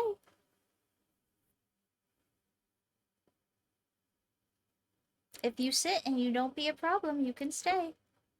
But if you're gonna be a problem, okay.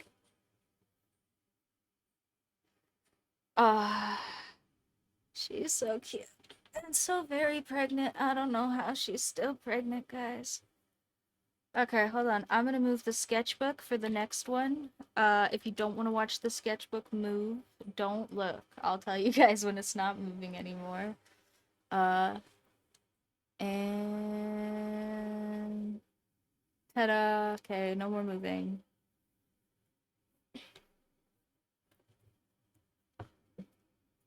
And we're gonna use this one as a template again.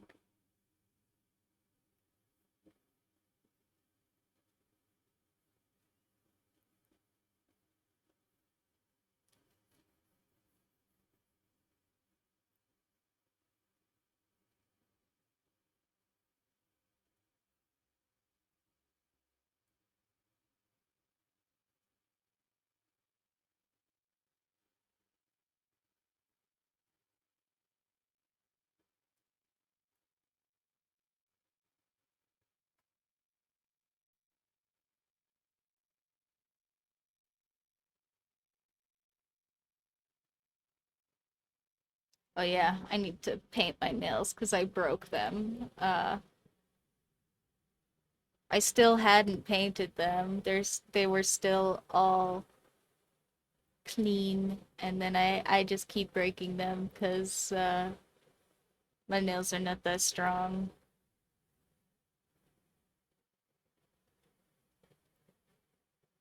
Yeah.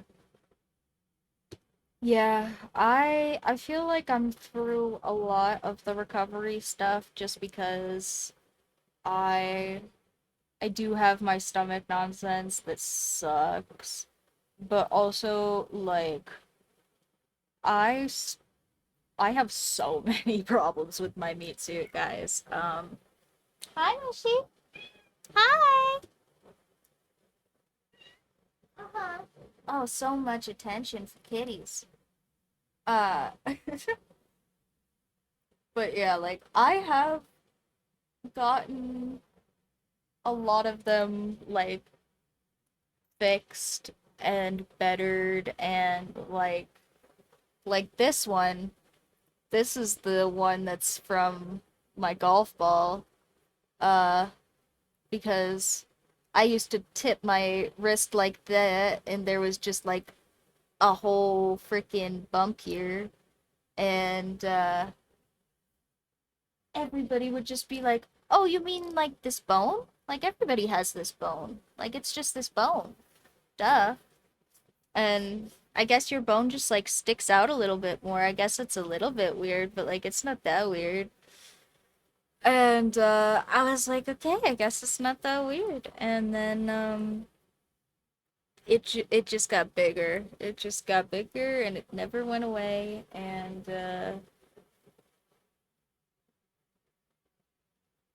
yeah,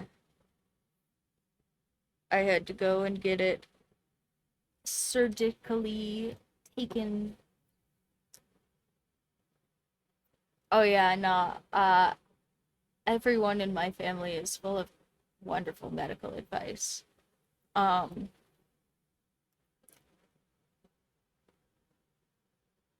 Here we'll do the random little hit list, and then I will stop being mean to people. Like we'll give everybody one.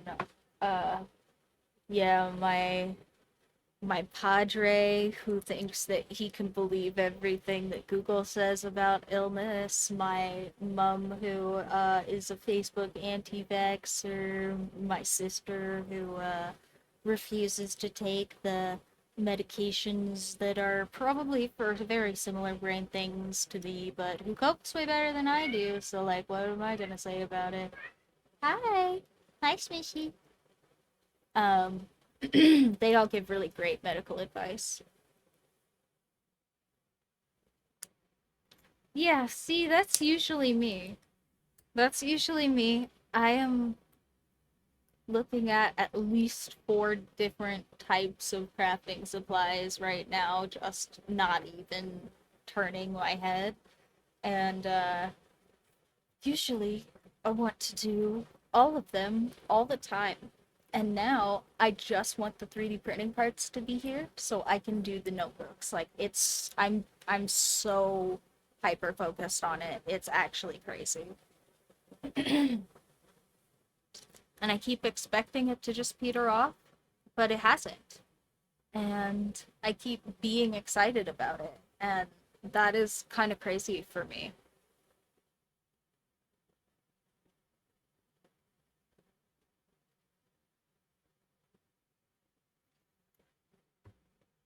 It's like when I started playing Mad God, but for crafts. Okay, well maybe not quite that bad, but if you guys weren't here for my Mad God addiction, that was crazy. I did actually probably have a little bit of of an addiction or something, like a mental one. Like you know how you can get like emotionally addicted to stuff, right? I don't think it was like a whole dopamine loop addiction type of thing, but it was definitely an addiction of some variety. But yeah, this one has gotten me. And since it's about the trees, this next design I'm gonna make somebody doing some little art under a tree so that yeah, we can have, you know, each our own little reminder of our tree that we're saving by buying recycled paper. That's true. That's true. I actually genuinely love all of those designs, so I'm glad that they came out of Game Addiction, and I do still play that game. That game actually just got like a huge update, and I did come and play it on stream one time with you guys, but also I don't know if I will keep doing that. Realm of the Mad God. I played a lot of Realm of the Mad God uh just recently. Probably I want to say October or something is when I started that. I don't know. I'm bad at timelines. But something like that. I've been playing it for like half a year, something like that. Sounds kind of right.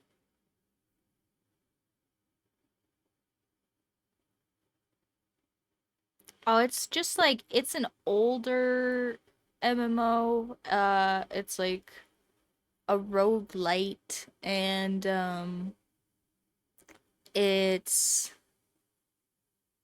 got like it's kind of like a little dungeon crawler with like fantasy style. Excuse me. Ah, the cat is in my lap again, so I might get cat hair on my face and sneeze. Apologies. She is a little ball of dander, and so will all of her babies be. I'm gonna die. Because I have inappropriate. Because you can see my hand, like basically everything is gone now. I just have inappropriate histamine reactions, which for people who English isn't their first language or who don't spend a lot of time at the doctor, uh, that just basically means I have like the normal things that your body does for like allergies and stuff. Mine just does a lot of them for no reason. And part of that is my skin is just like super reactive to stuff. And another part of that is I'm not actually allergic to cats, but cat dander specifically is just bad for everybody a little bit. And so for me, if my cat gets like all up in my face, my nose decides to kill me. I have a little Vicks thing here somewhere. If I can remember where I put it. Make funny faces at the camera. Mm, is this as entertaining as watching me remember that I can't sing Jeopardy music because of copyright?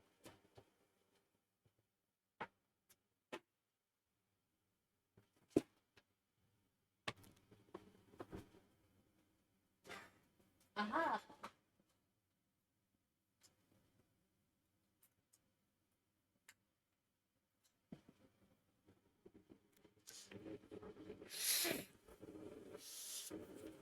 I love these things.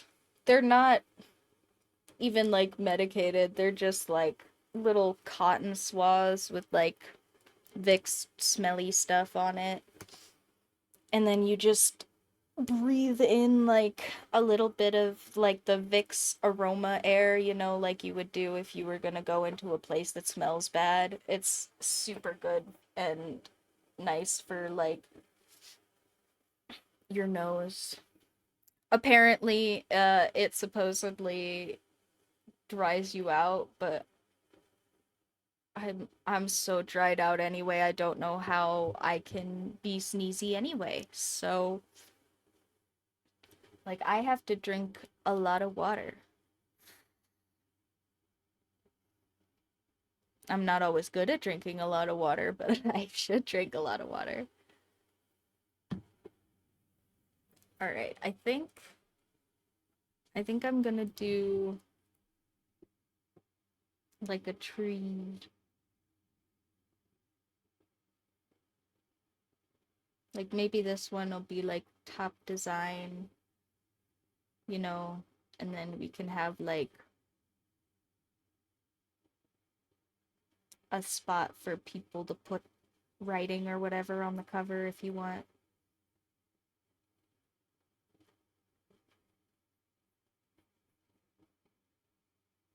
Because I think I want to put the tree like here in the middle. And I think for a notebook design, probably at least one of them should have some spot for you to put some fun stuff on the cover that isn't just, my art stuff.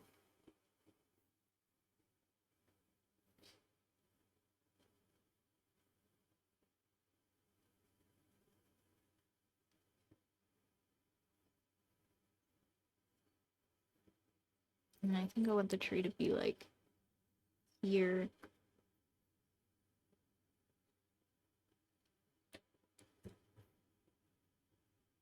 Mm. Yeah, I think the thing that lots of nasal sprays have in them that make them a little bit addictive is like antihistamines. Because, like I was just saying, I have an inappropriate histamine reaction, and I think antihistamines are like typical allergy medications, and I think they are like steroidal. I think that's what it is. They have like a steroid complex in them or something, and so they're a little bit addictive if you use them too much. I think that's what it is. Don't You should look it up because I'm not a doctor and I don't I might be spreading information right now, but that if I'm remembering correctly, you could check me on it if you actually want that information for anything.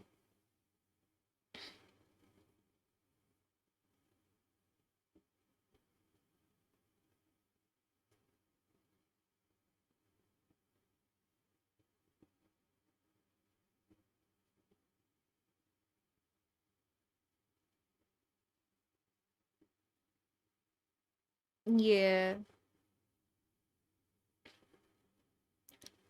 I got like a cream that was that uh when I had like a really really bad reaction.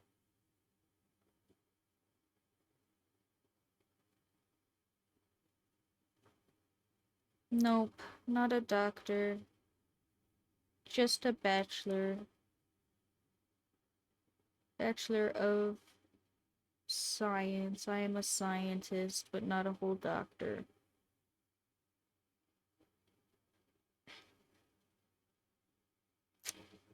I always think that that's a good joke because I had uh this is so silly. I had somebody in high school. Yeah, I was about to. Yeah, I had somebody in high school who would always tell us to call them master and then their last name because they had a master's in computer science and they were teaching us computer science. And so they were uh they were always insistent that we called them master as their title, and I always think that that's funny to say bachelor as a title because it also is very much not appropriate as not a title of my degree. I have a very full nest. I'm not a lonely, or what do they say, an empty nester. I have many things in my nest to take care of.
And then we'll just put a little guy under here drawing and listening to some tunes. Just chilling.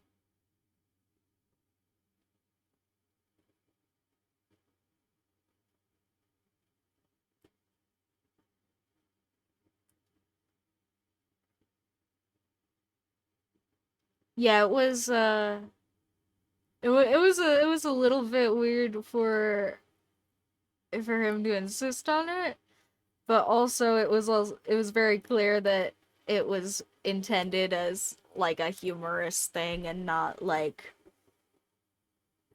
him trying to be pretentious about it, which made it easier to do. And he is just kind of generally a little bit of a goofy dude, so I think people just kind of took it in stride.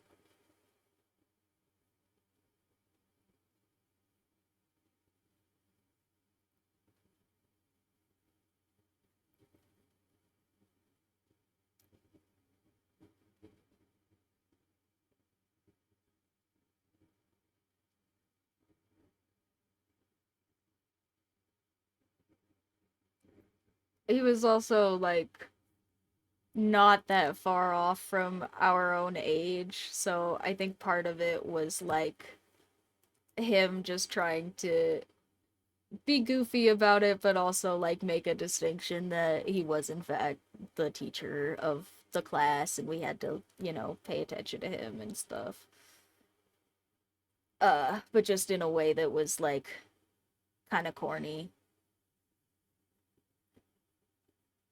It was a little weird, but I really do think it was good natured.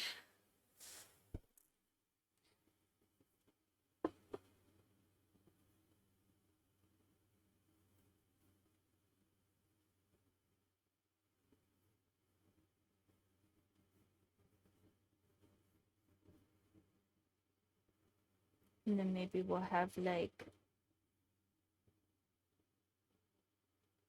sunset over here or something.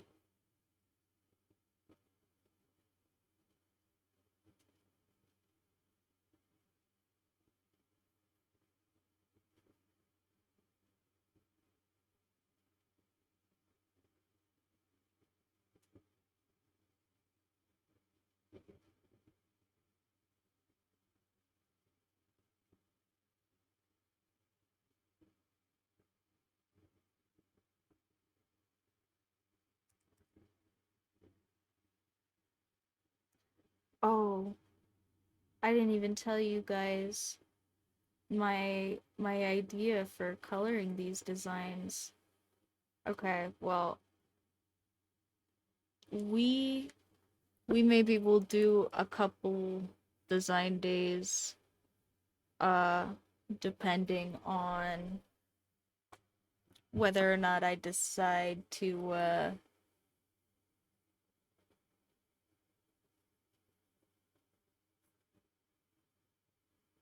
yeah, he was like 20 something, like early 20s. He was like he'd like blazed through his degree program.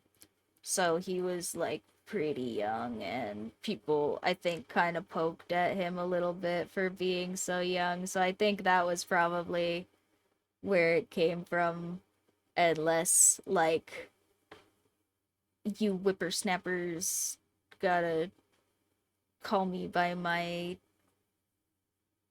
university name or whatever. I think it was just like it was pretty and good fun.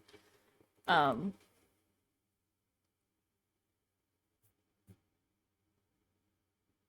but yeah, it definitely took some getting used to. And if you were, say, a different teacher from a different classroom and you came in and heard all of that, I definitely heard him get asked more than once about the fact that we were all calling him master. But yeah.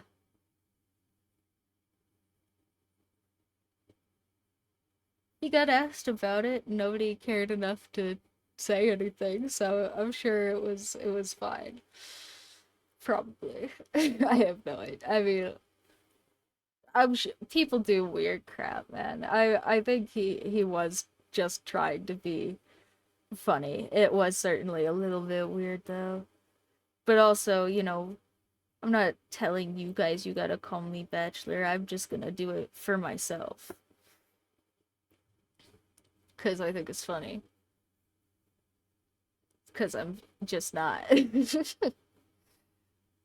As far as English goes. As far as university is concerned, though.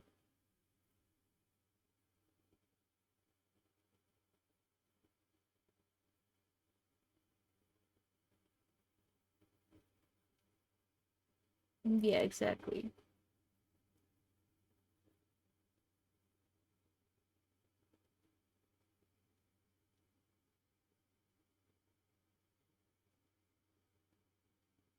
Yeah.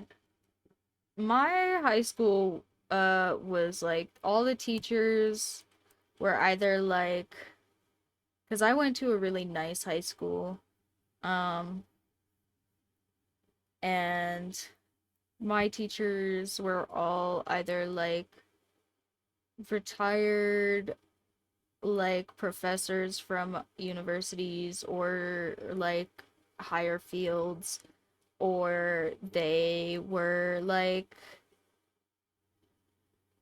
the superintendent's family mostly. I think the rest of them. um and yeah, so there was not much for problems like that though. I did hear, because we had some like student computers that were all hooked up to like the same school network, and our like IT guy, when he gave these computers to us, was very explicit. He was like, "Guys, okay, I am giving you this laptop that is for school, and the thing about it being for school is I have security stuff on here where even if you go home and you log into your home Wi-Fi and you do stuff at home, as soon as you bring this computer back to school, I can see it.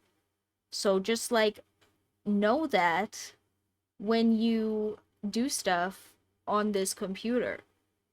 And the amount of people who still got their computers taken away for just like straight up going to adult websites on their like high school computer, or just like downloading whole like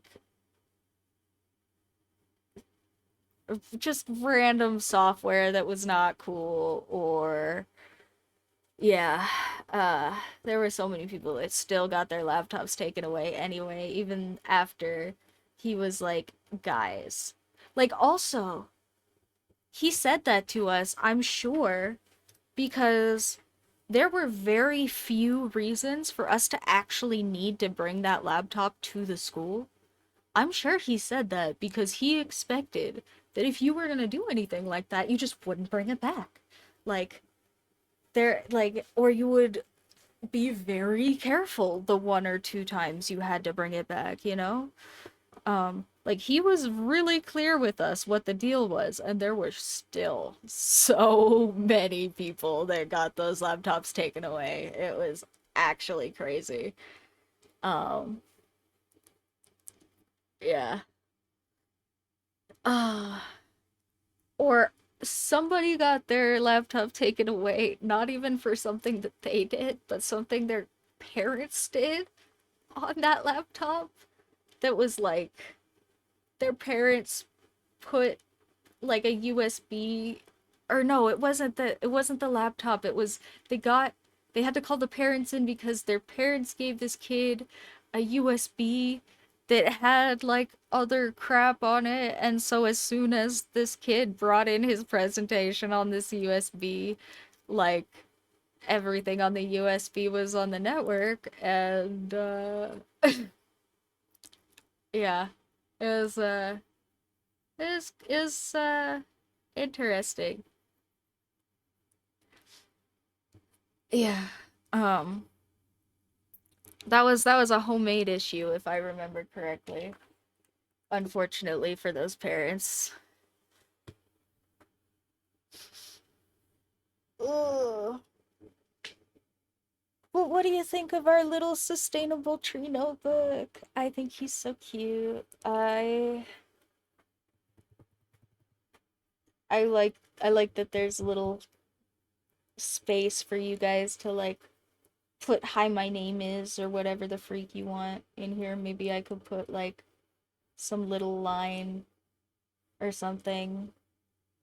Or maybe, oh, you know what I could do in this space that I really like when people do is not the straight direct lines, but the little grid dots, like where they're, or where's my ruler? I just had it. Oh, thanks.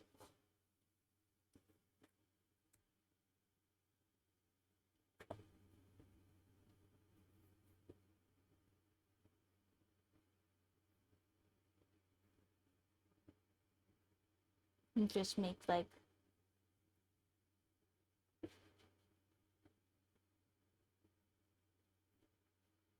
a little graph space for you guys over here or something.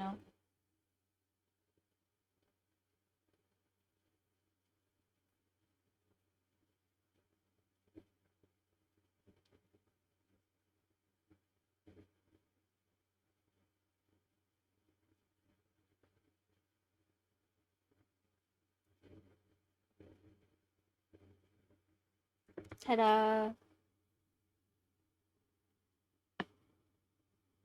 And then it kind of looks like a garden plot. Aw, wait, I didn't even think of that. I could make it like kind of dirt edges, or like, hold on, wait, I'm gonna look at a garden fence cartoon reference.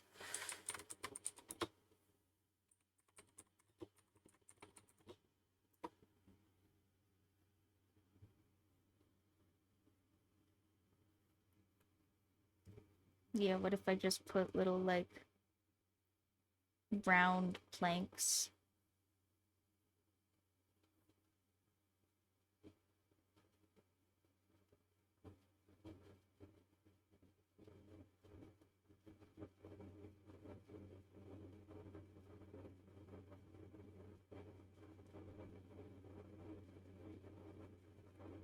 And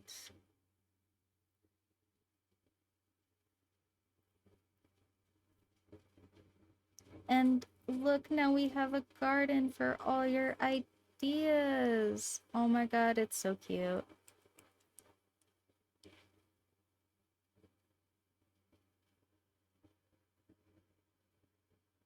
And then maybe we'll just do like little barrier stones on the sides.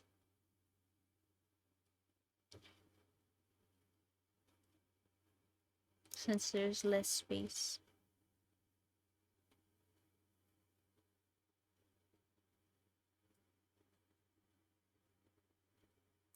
Oh, that's so cute. It's so cute, guys. Ah,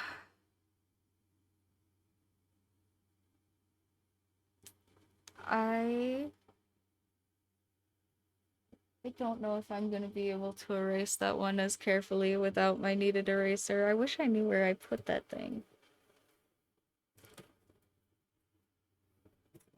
I could have sworn it was literally right here on my desk, but I managed to lose things actually in my hand.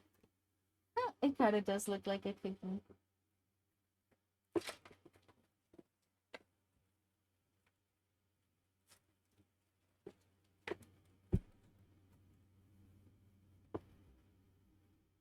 Hmm.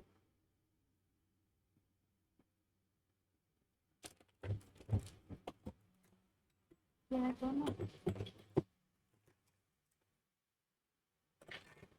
All sorts of nonsense on my desk, and none of it is the needed eraser. Sad.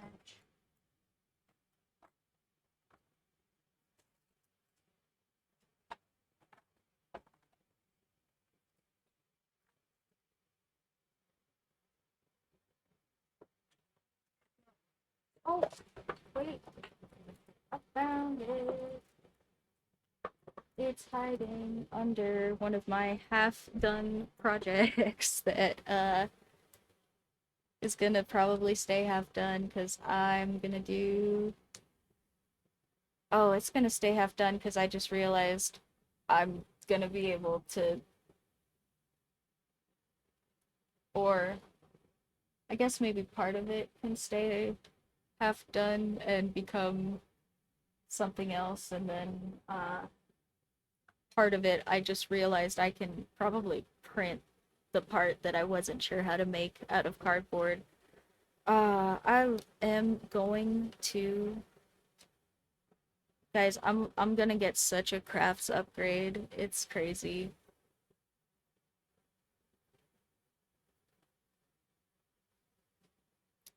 So many things.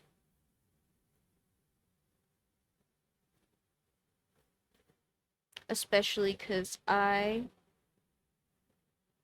have lots of additional skills. Like, I don't need the whole thing to be 3D printed. Like, I can print pieces of crafts, you know, because I am craftsy all by myself. Ah, I don't know, it just feels like I'm about to have an appropriate use for my brain. I don't know if you guys have ever I am not good at hobbies, and who knows, maybe I will get it and it will peter out just as fast after it's already here, and maybe I'm just building it up in my head. But right at this second, like, yeah, I'm feeling good and very excited about getting to upgrade all my crafts.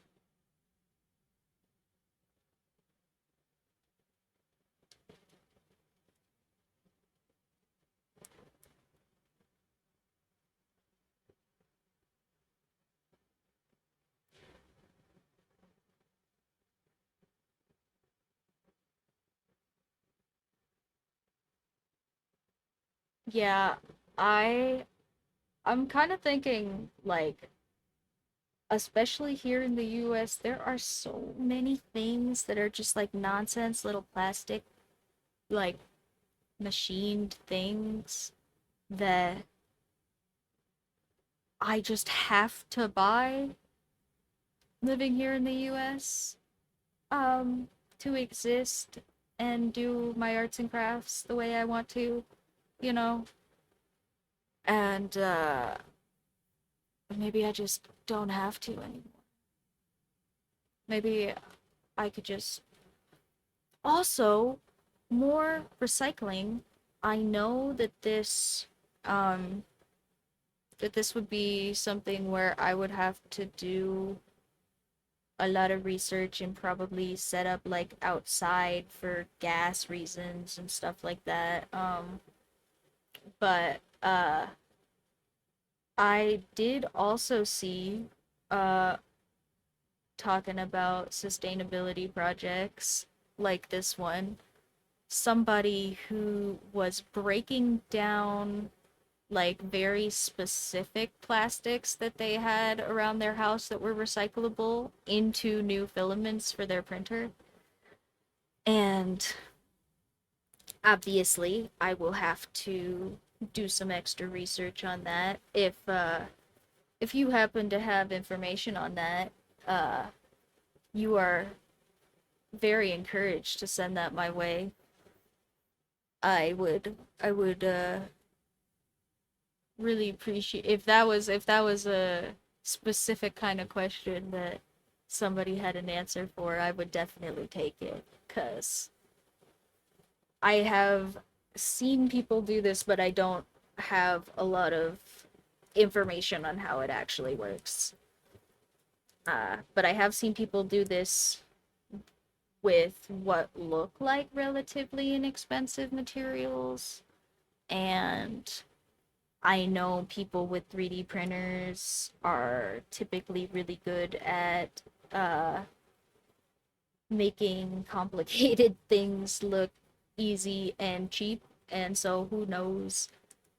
But yeah, I also, you know, I there is so much packaging in my house that just gets thrown away. I just hate throwing away so much packaging all the time, guys. And uh and according to my trash service, they are supposed to sort recycling and trash at the plant, but also like I can't imagine that that is realistic for, you know, one trash company or whatever it is, like per area out here, because my old service got eaten. So I think there's like actually just one trash company. Um, yeah, I I just hate throwing out so much that is just basic material. Like I've been joking a lot because the Minecraft movie is like is a huge meme, you know, and so I've been joking a lot that I have kind of a Minecraft Steve mentality because I just want to make things into things, you know, from scratch. Like I just want to make all the things. Yeah, no, that's my assumption too. Is it's basically impossible for them to be doing that for everybody's trash because like last 2 weeks or something, they had overbooked my street, I think is what they said, and so like they had like a couple of trucks coming on the same day, and they were like getting in each other's way, I guess, and so uh they switched which day I was getting my trash picked up, and then I just didn't get my trash picked up for like 2 weeks because I guess whichever trash guy was supposed to come and get my trash didn't get the memo that he was getting my trash, and so nobody got my trash. And yeah, that was pretty epic. And I think it's because like technically the street I'm on is not the street where my driveway is. I bet that's gotta be it. Uh, but also like that's where my trash can has been for all of the other many years that I have let them take my trash. So, yeah.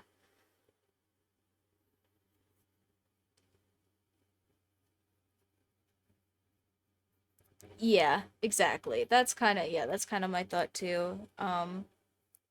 And then also eh, like I know another older lady who uses the same trash service, and I feel so bad because she really wants to be doing her best too, and so she will sort the trash and the recycling at her house, and then when they come to take the trash, she will just like dump the recycling on top separately so that it's like kind of pre-sorted. But then I mean all of it just goes in the trash truck, like the same trash truck. Like it's not I don't know how you would possibly um yeah. I'm I'm pretty sure most of the things in the US where we say we recycle our display only to make you feel better, unfortunately.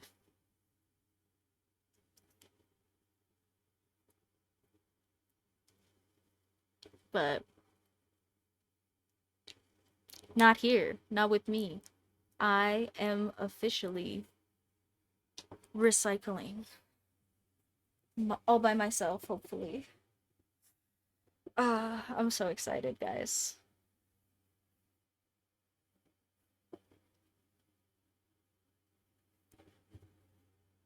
Like, I kind of have this like my I'm gonna get a little deep with you here because like my one thing that is like because I'm not good at I don't do religion, I don't do like a lot of groups or anything. Like I'm not good at communal philosophies and things like that. Um but like my one thing that I believe like about everything all the time is that the things that you do have to matter cuz they are the only things that you can affect, right? And like everything that you affect matters in some way, right? Like if I pick a penny up off the street, nobody else gets to pick up that penny. If I like kick a rock off the street, nobody else gets to hit that rock, you know, with their bike or whatever. Uh like the like even little things that you wouldn't typically think about having effects on others do. And so I just am really conscious of my effects on the things around me usually if I can help it. Um and I'm not saying that always makes me great in my actions. Like I'm super bad at being late. I'm very conscious of the fact that I'm bad at being late and it does not make me better at being on time. And it makes me better at planning to be on time and managing trying to be on time, but not necessarily actually being on time because I have nasty ADHD and that affects all sorts of nonsense. But I do like I'm very aware of like products that I buy really consistently anyway. Maybe not if I just go and I buy some gimmick nonsense, like maybe it's made by little tiny slave labor. I have no idea, but like if I am buying something consistently, I'm usually really good at knowing where it comes from. If I spend a lot of money on something, um, I'm usually really conscious of the effects of my actions. And so I love the idea that s- just trash from my house can go somewhere besides a landfill because I'm very aware of the fact that people here in the US just make and produce and get rid of so much more trash than other places. Yeah. Um I mean, I'm definitely like over focused on it sometimes, which isn't great either, but like I do try. I think I think that's another thing that is kind of built off of that same like core belief is that I think that people end up being like kind of the sum of their actions, and like people get really worried about like being good people or being bad people, and I don't think like human people are all inherently flawed. Like we all have some sort of problem. So I think that means that the only way you get to be a good person is if you just try. Uh like if everybody is going to screw up at some point, as long as you're trying not to screw up, like isn't that all you can do? And I think that that has to be the point. Because we are all people and everybody will screw up, and I'm a human person too, and I have been mean and said mean things and been a mean person and been done things that are objectively bad, and like I haven't like stabbed anybody or anything crazy like that, but like I have been objectively mean to people, or like uh I stole some kid's Pokemon game. If here it's way too late for that person to try and get it back from me now. So if you ever hear this, dude, I did steal your Pokemon game. You were totally right, and you poked holes in my Ampharos card. So I do stand by that one actually. Um, so like I get it. Nobody is perfect. But I also think that the way that you get to be good is just trying.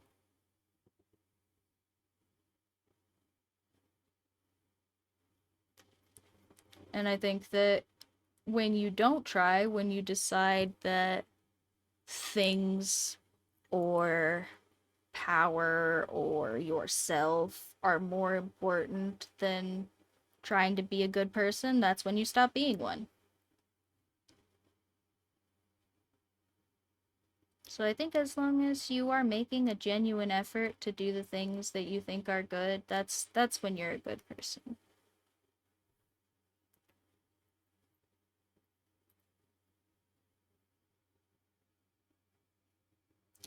See, I have I have some cool Pokemon cards, but also um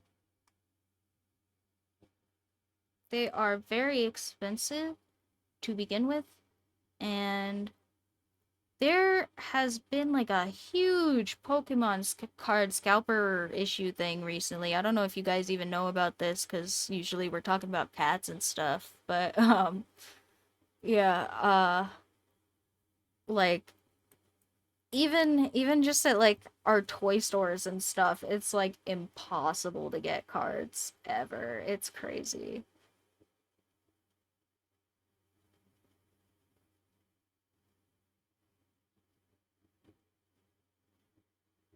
Unless you want to spend like money on some promo like event nonsense that the scalper didn't want to buy. Uh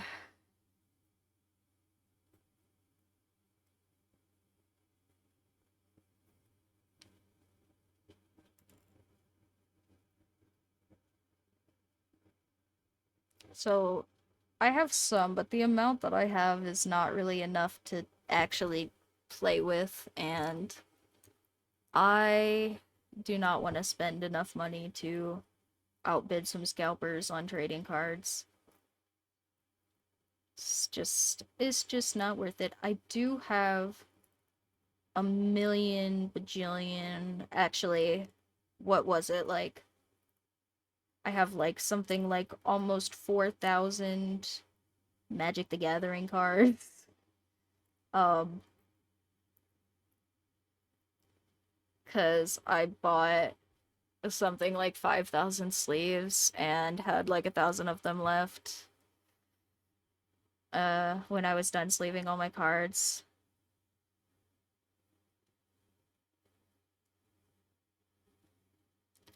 I didn't realize I had nearly that many. I bought like 500 sleeves at first. Like I bought like 500. I was like, surely this is enough. Um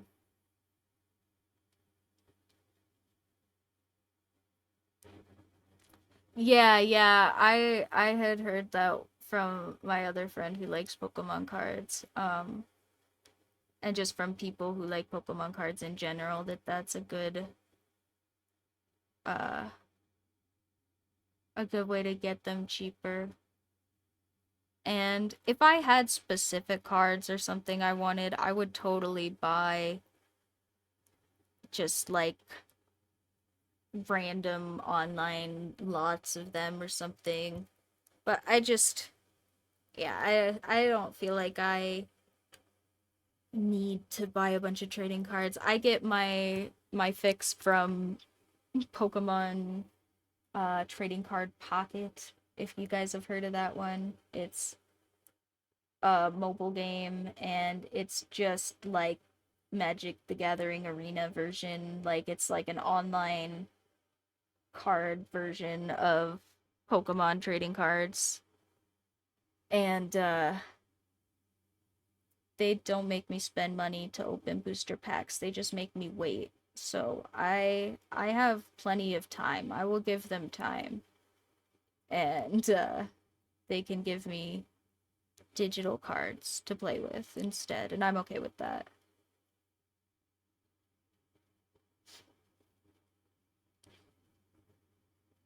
I have been kind of getting into Pokemon a little bit more in general recently, just because there's this silly little trivia game that my roomie introduced me to called Pokidoku, and it's just like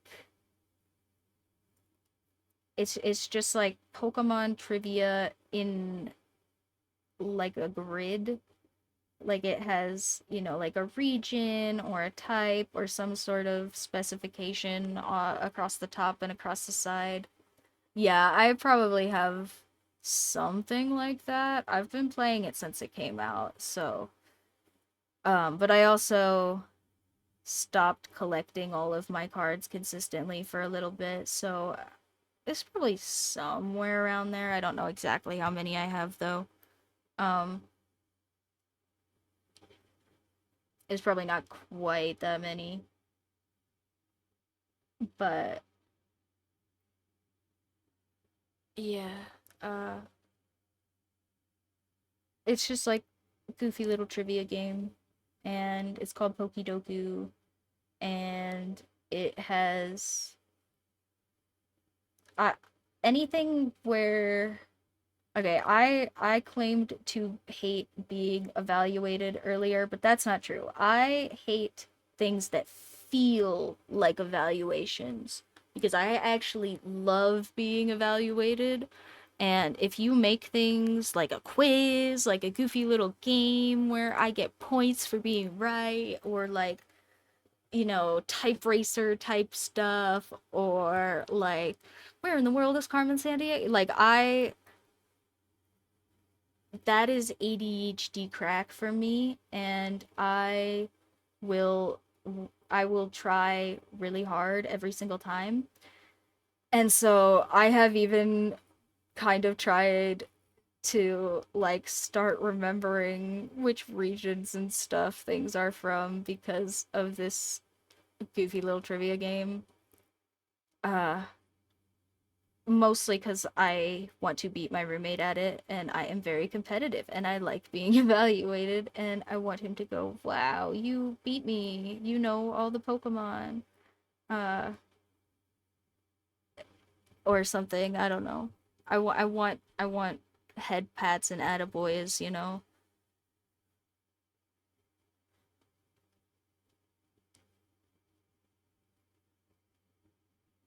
I am a goofy sucker for reinforcement.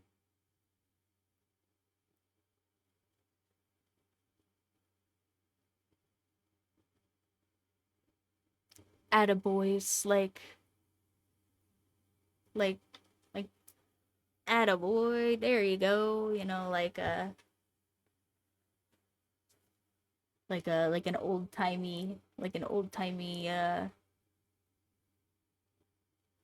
an old timey good job. I was just being funny.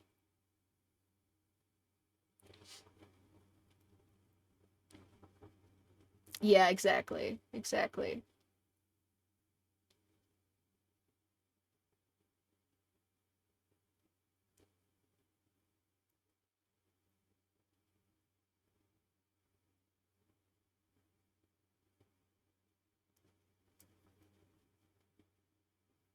That is 100% the vibes.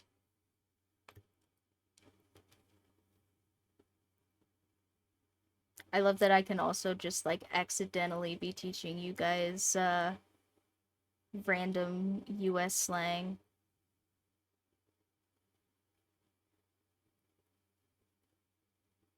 And if any of you ever say attaboy to like a US person, they're gonna give you such a side eye because this is like I said, it's old timey. It's not like a real thing that people would probably say to you. I was just making a joke, but also, you know, you could try. You could see what somebody said.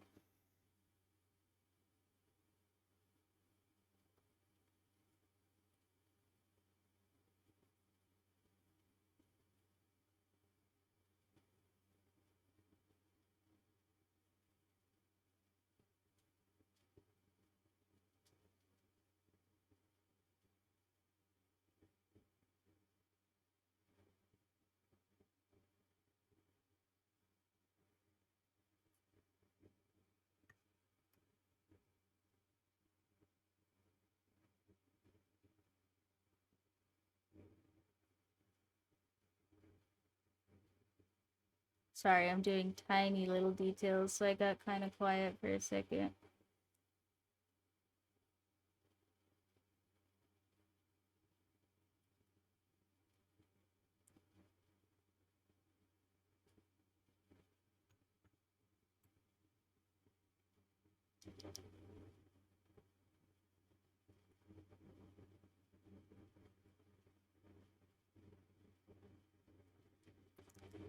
Ooh.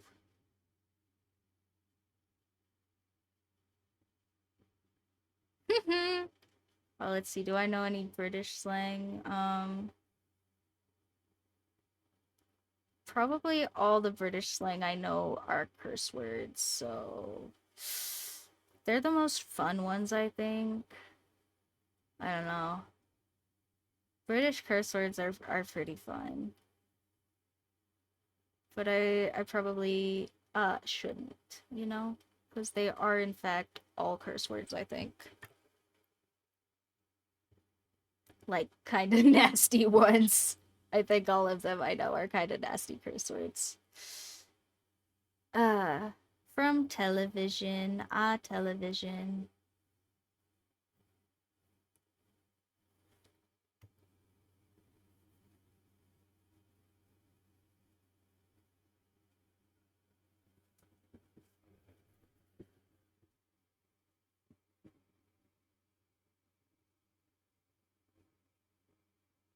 Tea waster, is that like is it like a somebody who takes up your time or something? Or is it like somebody who takes up your energy?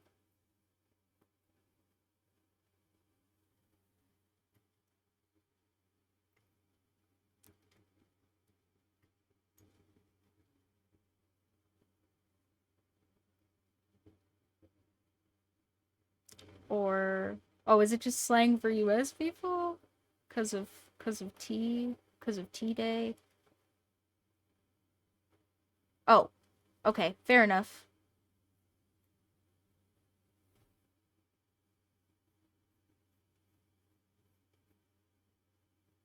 I was gonna say, if it's slang for US people, like maybe I'm not supposed to say that one either. I don't know. Yeah, Taz would know. I was trying to think of something just for you, Taz, but I can't think of any. You could be very British in the chat if you wanted.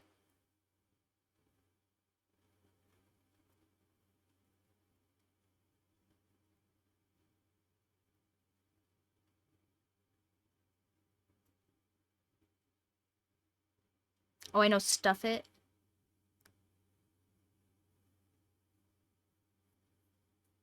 I've heard stuff it before. Aw stuff it.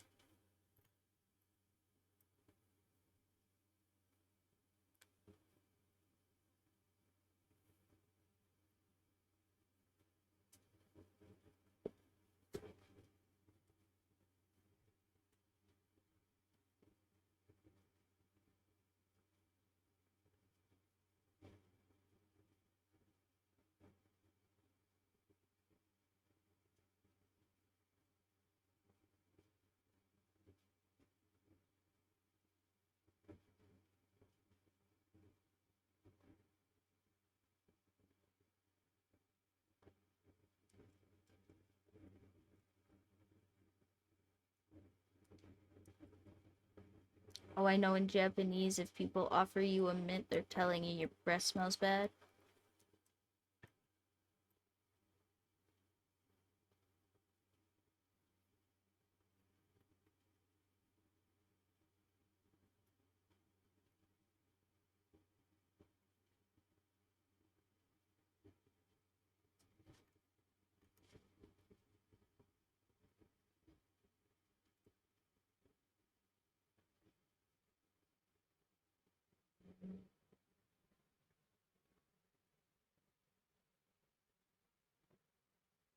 Yeah, I could do some Austin Powers jokes, but I kind of assumed those is I was I was trying to think of like an actual British slang thing that I had heard before. But yeah, no, the only thing I could think of are like television slurs. Oh, behave. I love all those movies. Those are so good. I I am a big ol' sucker for old goofy spy movies.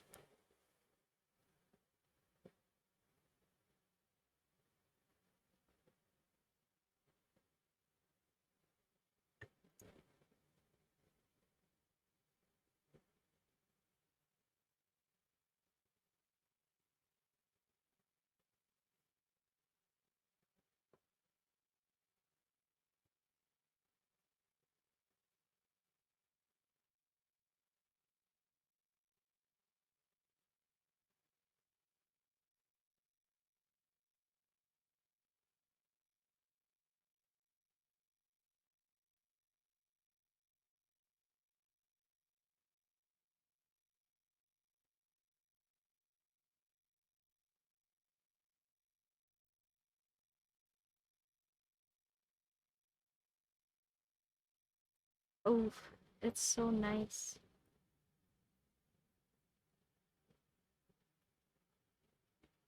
And we'll put our little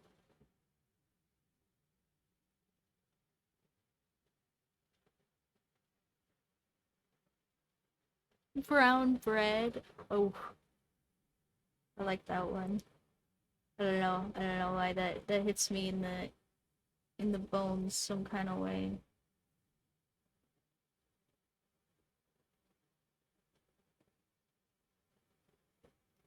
I probably know a bunch of idioms, not British ones, but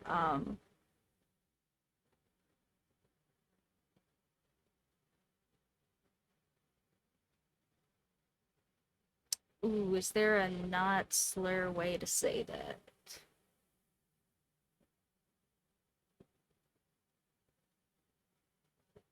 No.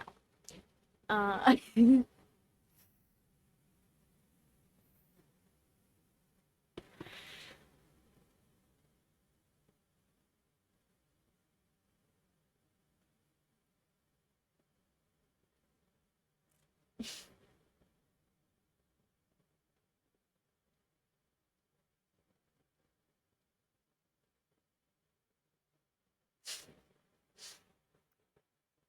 that's cute. I like that one.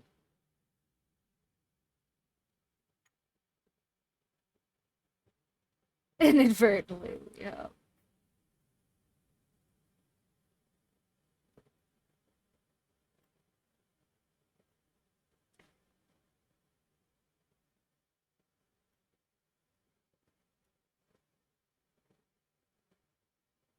Yeah.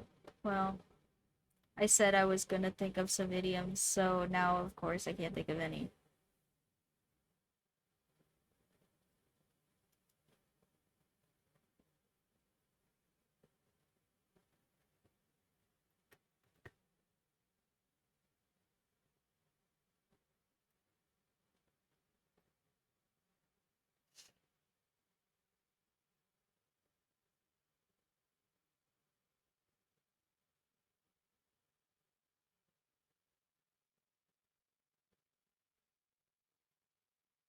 Mm-hmm. Sure.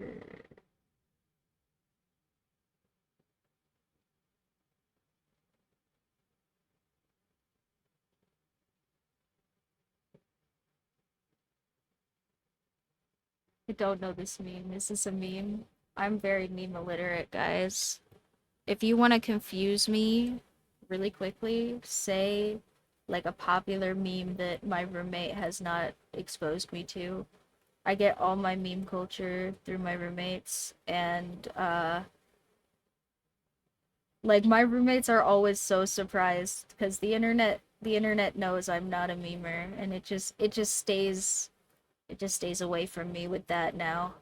So every time they'll be like, this new meme, I'll be like, oh, a meme? What is this? A meme? Like that's my level of meme understanding is still images from the 90s. I am not meme literate. Sorry.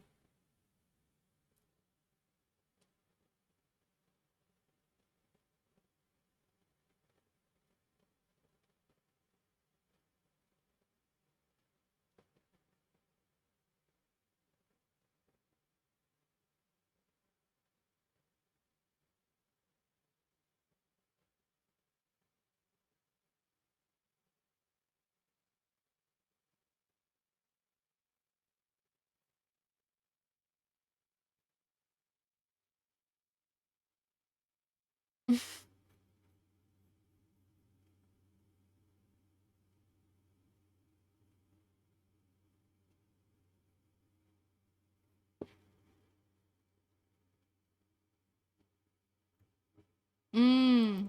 Okay, okay.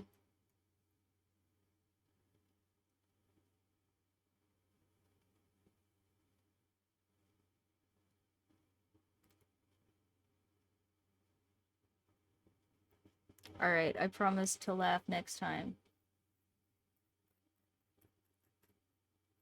now that the meme has been explained.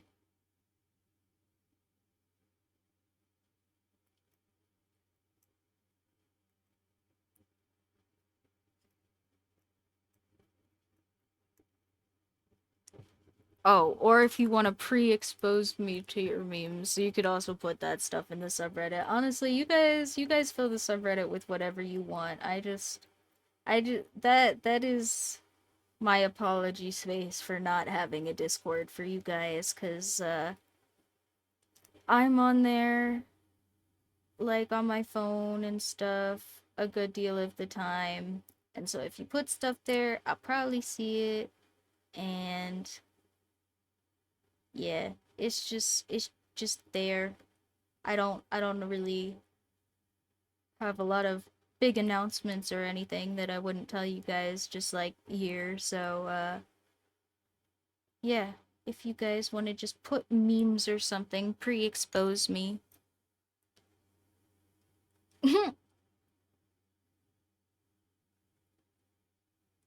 Haha.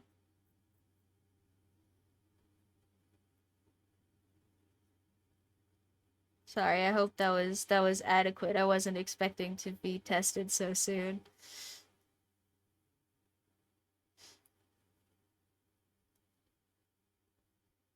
I like that one. That's a good one.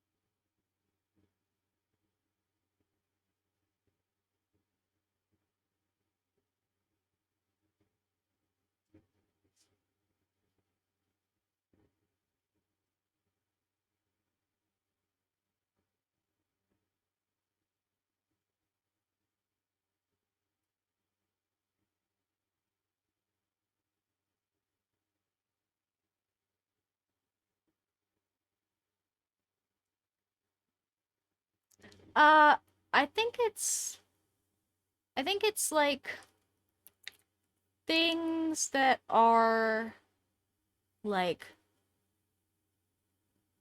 I mean, yes, I think they end up making no sense to non-native speakers typically, but I think it's more like things that are colloquial phrases and that aren't like direct sentences, like I have Van Gogh's ear for music requires contextual understanding besides that phrase, right? Like or the one I I figured out how to say it in an appropriate way is my favorite one is said more abruptly than this, but lost as a nun in an escort service building. Um and I I really like that one, but it also requires you to have a lot of contextual understanding around the words, right? So it's like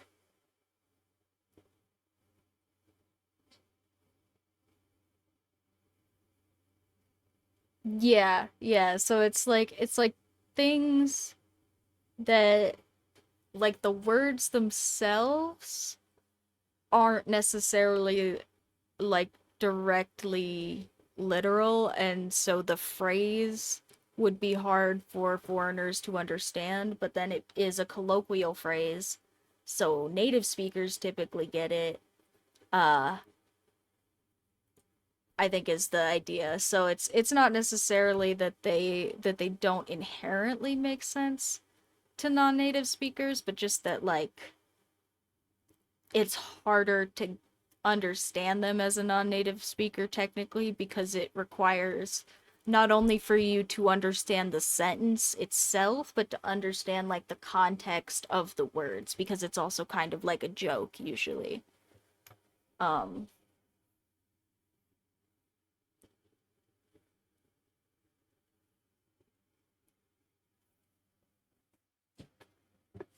yeah, or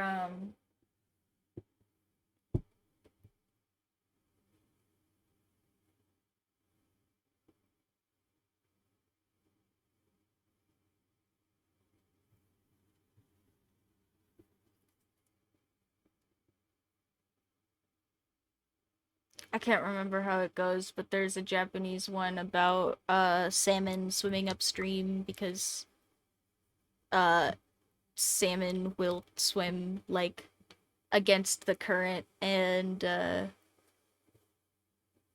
get back to their like spawning grounds literally just to like spawn and die. Uh but it's like really important for them to do that, so they try really freaking hard and they're just little goofy salmon, but they can defeat the river or something like that. And but it also, you have to know all of that for the idiom to make sense.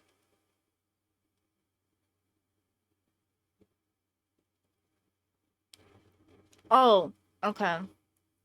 So that one, like I'm saying, cuz it requires context. So that one comes from, I'll give you my 2 cents, is for people would say penny for your thoughts, which was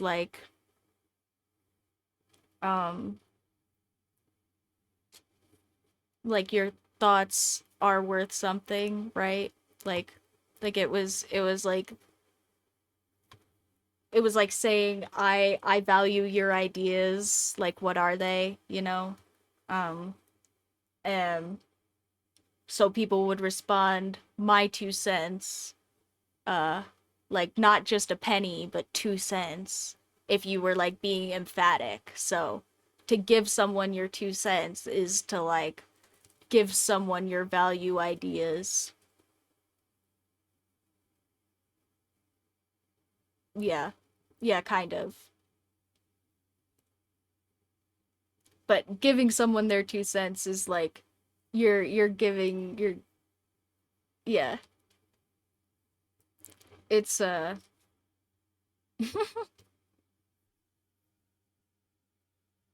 will the real Slim Shady please stand up?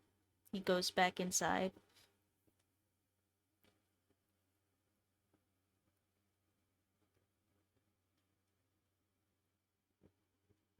Callback meme.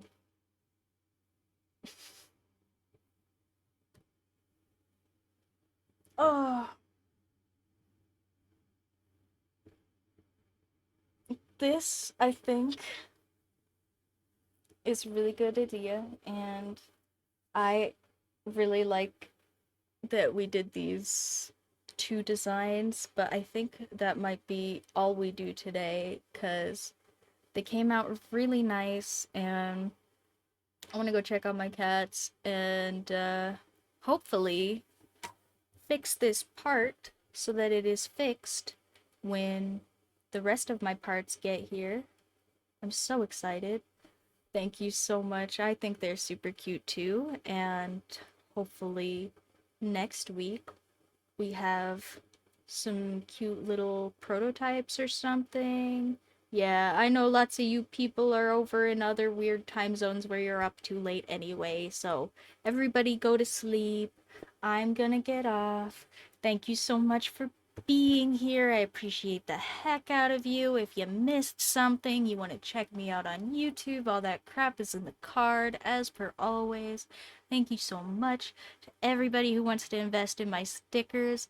And now I get to show you guys that I will and am for real investing, excuse me, back into our sweet little business here. And I appreciate the heck out of everybody who's gotten any piece of helping me make that happen. So thank you so much to each and every one of you.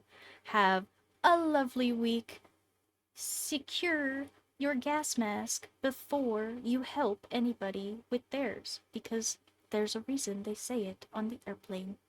And I hope everybody has a wonderful week, and I will see you guys all all you lovely stitches in the next one. Keep holding it together, everybody.